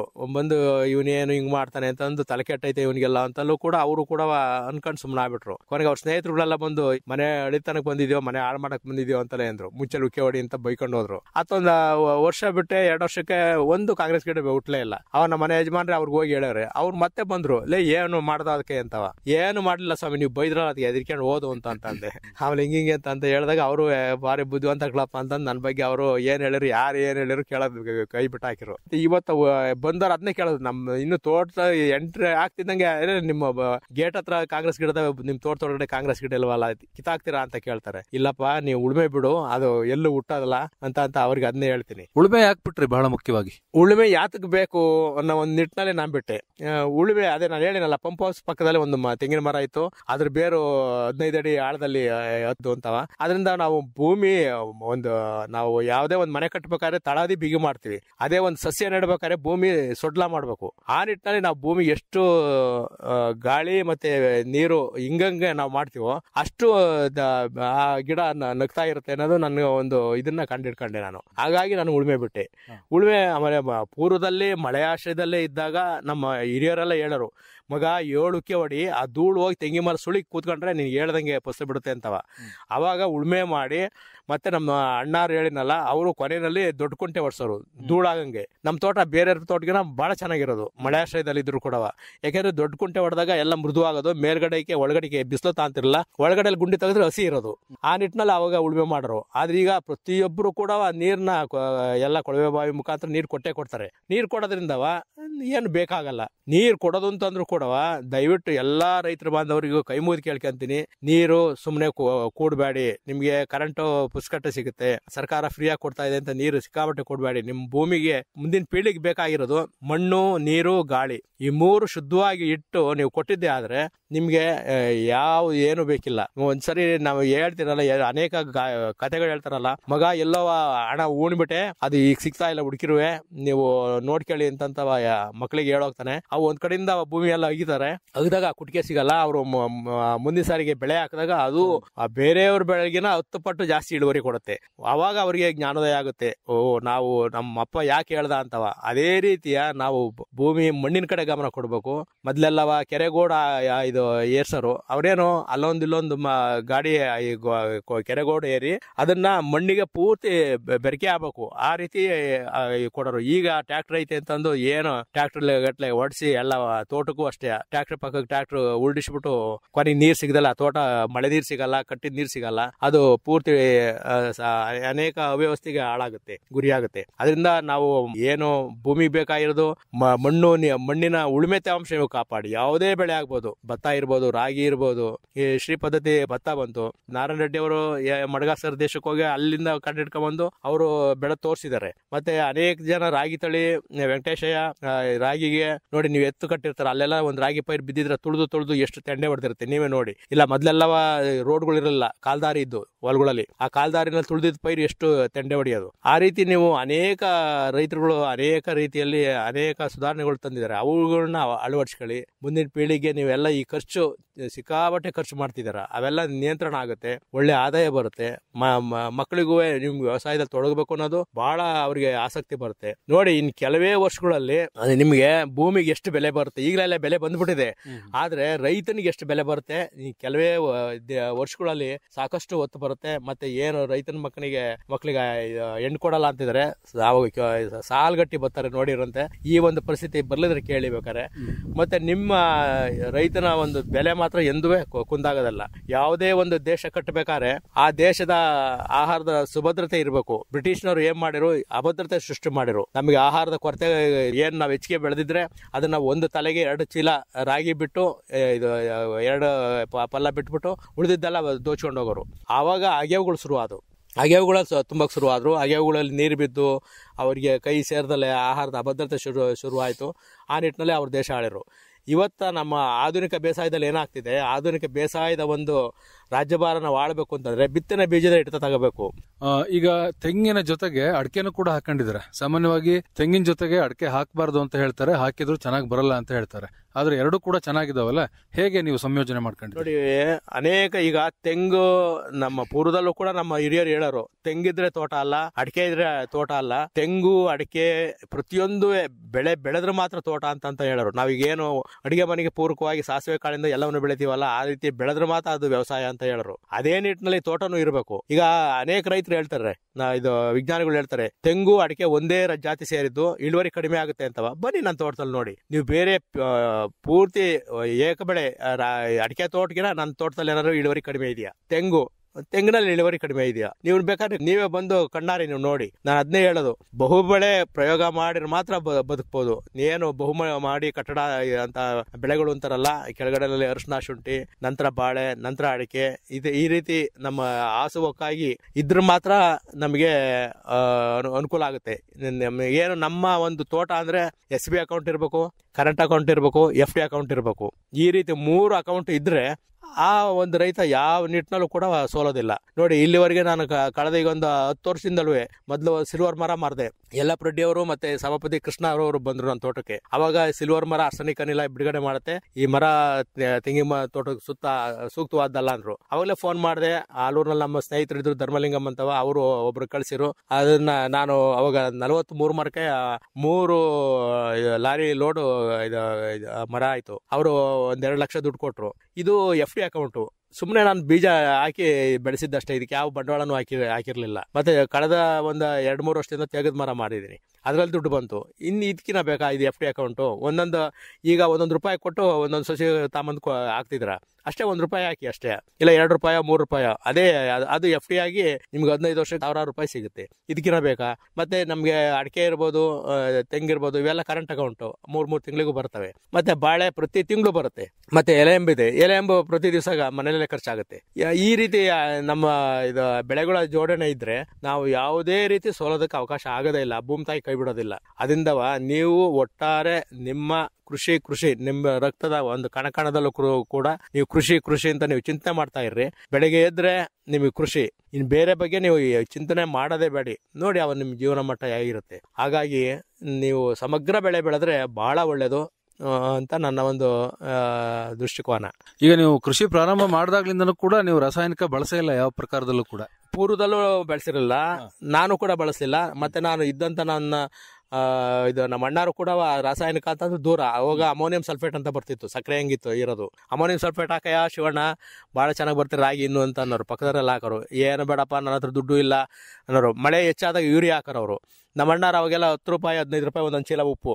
ಅವಾಗ ಗಾಡಿಗೆ ಇಲ್ಲಿ ಏರ್ಕೊಂಡು ಹೋಗ್ಬಿಟ್ಟು ಉಪ್ಪು ಚೆಲ್ಲಿ ಬರೀವು. ನಮ್ದು ಮಾಮೂಲಿ 4 ದಿವಸಕ್ಕೆ ಅವ್ರದ್ದು ಹೆಂಗೆ ಯೂರಿಯಾ ಚೆಲ್ದಾಗ ಹಸ್ರಾಗೋದು ಅದೇ ರೀತಿ ಹಸ್ರಾಗೋದು. ಅವಾಗ ನಮ್ಮ ಅಣ್ಣಾರು ಹೇಳೋರು, ಉಪ್ಪು ಹಾಕಿದಾಗ ಆ ಬೇರಿಗೆ ಲೇಪನ ಆಗುತ್ತೆ, ನೀರು ಎಳ್ಕೊಂಡಂಗೆ ಅದು ನಿಯಂತ್ರಣ ಮಾಡುತ್ತೆ. ಅದಕ್ಕೋಸ್ಕರ ತೆಂಗಿ ಮರ ಶೀತ ಆಗಿರೋ ತೆಂಗಿ ಮರಕ್ಕೆ ಉಪ್ಪು ಹಾಕ್ತಾರೆ. ಮತ್ತೆ ರಾಗಿಯೂ ಕೂಡ ಉಪ್ಪು ಹಾಕಿದ್ರೆ ಏನೂ ಆಗಲ್ಲ, ಭೂಮಿ ಮೃದುವಾಗುತ್ತೆ, ನೀರಲ್ಲಿ ಕೆಳಗಡೆಗೆ ಬಸ್ತೋಗುತ್ತೆ ಅಂತ ನಮ್ಮ ಅಣ್ಣಾರು ಹೇಳೋರು. ಈಗ ಈ ರೀತಿ ನಾವು ರಾಸಾಯನಿಕಕ್ಕೆ ನಾವು ಹೋಗಲೇ ಇಲ್ಲ.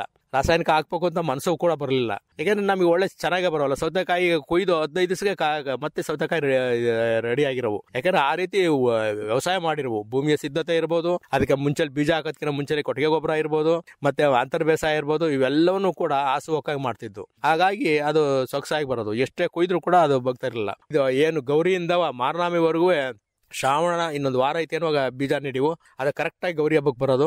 ಕೊನೆಗೆ ಶ್ರಾವಣದ ಕೊನೆಯಲ್ಲಿ ಒಂದ್ಸರಿ ಹಾಕಿವು, ಮತ್ತೆ ಶ್ರಾವಣ ಮುಗ್ದಾದ್ಮೇಲೆ ಒಂದು ವಾರ ಆದ್ಮೇಲೆ ಹಾಕಿವು. ಮಾರ್ನಾಮಿ ಹಬ್ಬ ಗಣಪತಿ ಬಿಡೋವರೆಗೂ ಕೂಡ ಸೌತೆಕಾಯಿ ಬರೋದು. ಒಳ್ಳೆ ಇದು ಬೆಲೆ ಇರೋದು. ಆದ್ರೆ ಈಗ ಅವಾಗೆಲ್ಲ ರೂಪಾಯಿ 1-2 ನಾವು ಮಾರ್ತಿದ್ವು. ಅವಾಗ ಹಣಕಾಸಿನ ಆ ತರ ಇತ್ತು. ಇವಾಗ ಇದು 10 ರೂಪಾಯಿಗೆ ಒಂದಿರ್ಬೋದು. ಆದ್ರೆ ಅವಾಗ ಇದ್ದಿದ್ದು ಅವಾಗ ಹಣಕಾಸಿನ ಇದು ಒಂದು ಚೀಲ ರಾಗಿ 150 ರೂಪಾಯಿ ಇತ್ತು. ಇವತ್ತು 3,000-4,000 ಆಗಿದೆ. ಅದು ಹಣಕಾಸಿನ ಒಂದು ಮಾರುಕಟ್ಟೆ ಒಂದು ವ್ಯವಸ್ಥೆ. ಖರ್ಚು ಹಾಗೆ ಇತ್ತು, ಆದಾಯನೂ ಹಾಗೆ ಇತ್ತು. ಆ ರೀತಿ ಅವಾಗ ಮಾಡಿವು. ಅದರಿಂದ ನಾವು ರಾಸಾಯನಿಕ ಬಳಸಬೇಕು ಅನ್ನೋ ಒಂದು ಇದೇ ಬರಲಿಲ್ಲ. ಮತ್ತೆ ನಮ್ಮ ತೋಟಕ್ಕೆ ಯಾವುದೇ ರೋಗ ಬರಲ್ವಲ್ಲ ಯೋಚನೆ ಮಾಡಿ.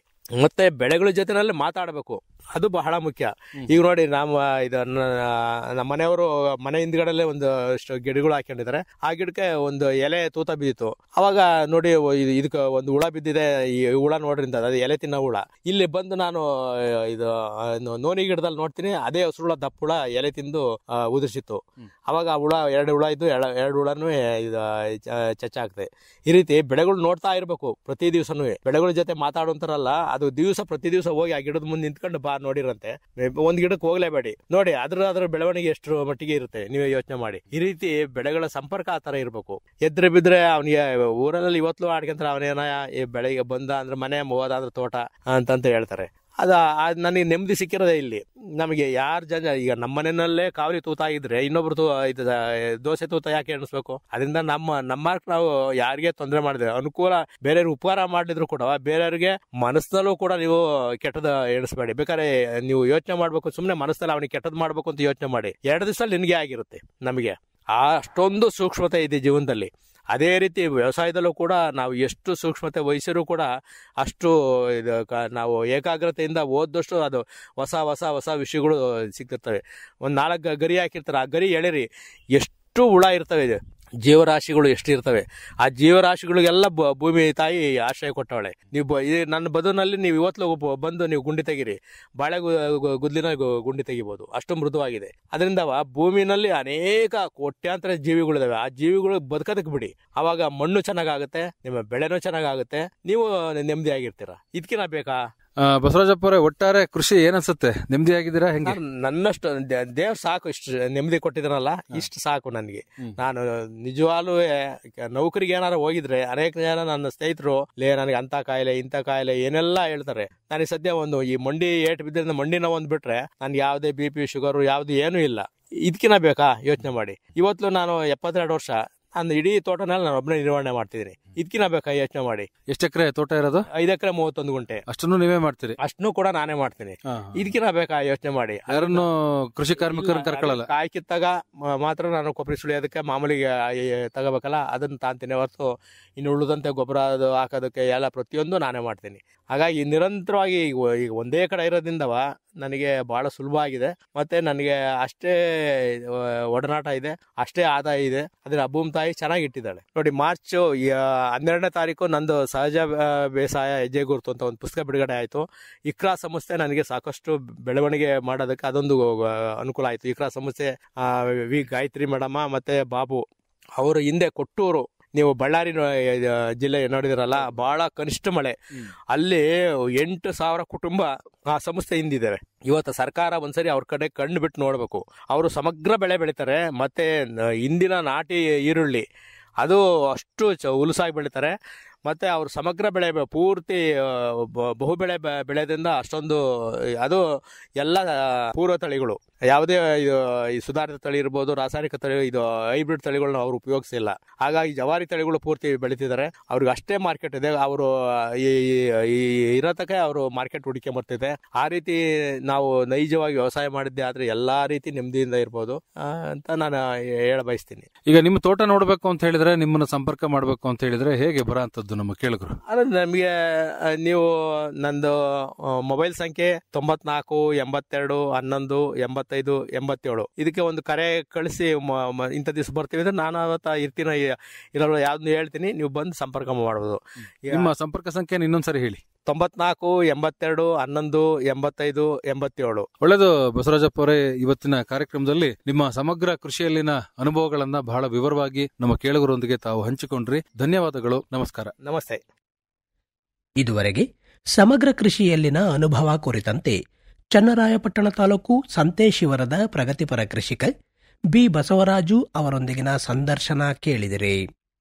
ಇವರನ್ನ ಸಂದರ್ಶಿಸಿದವರು ಅರಕಲಗೂಡು ವಿ ಮಧುಸೂದನ್. ಈ ಕಾರ್ಯಕ್ರಮವನ್ನ ನಿಮಗಾಗಿ ಪ್ರಾಯೋಜಿಸಿದವರು ಭಾರತ ಸರ್ಕಾರದ ಕೃಷಿ ಹಾಗೂ ರೈತ ಕಲ್ಯಾಣ ಮಂತ್ರಾಲಯ.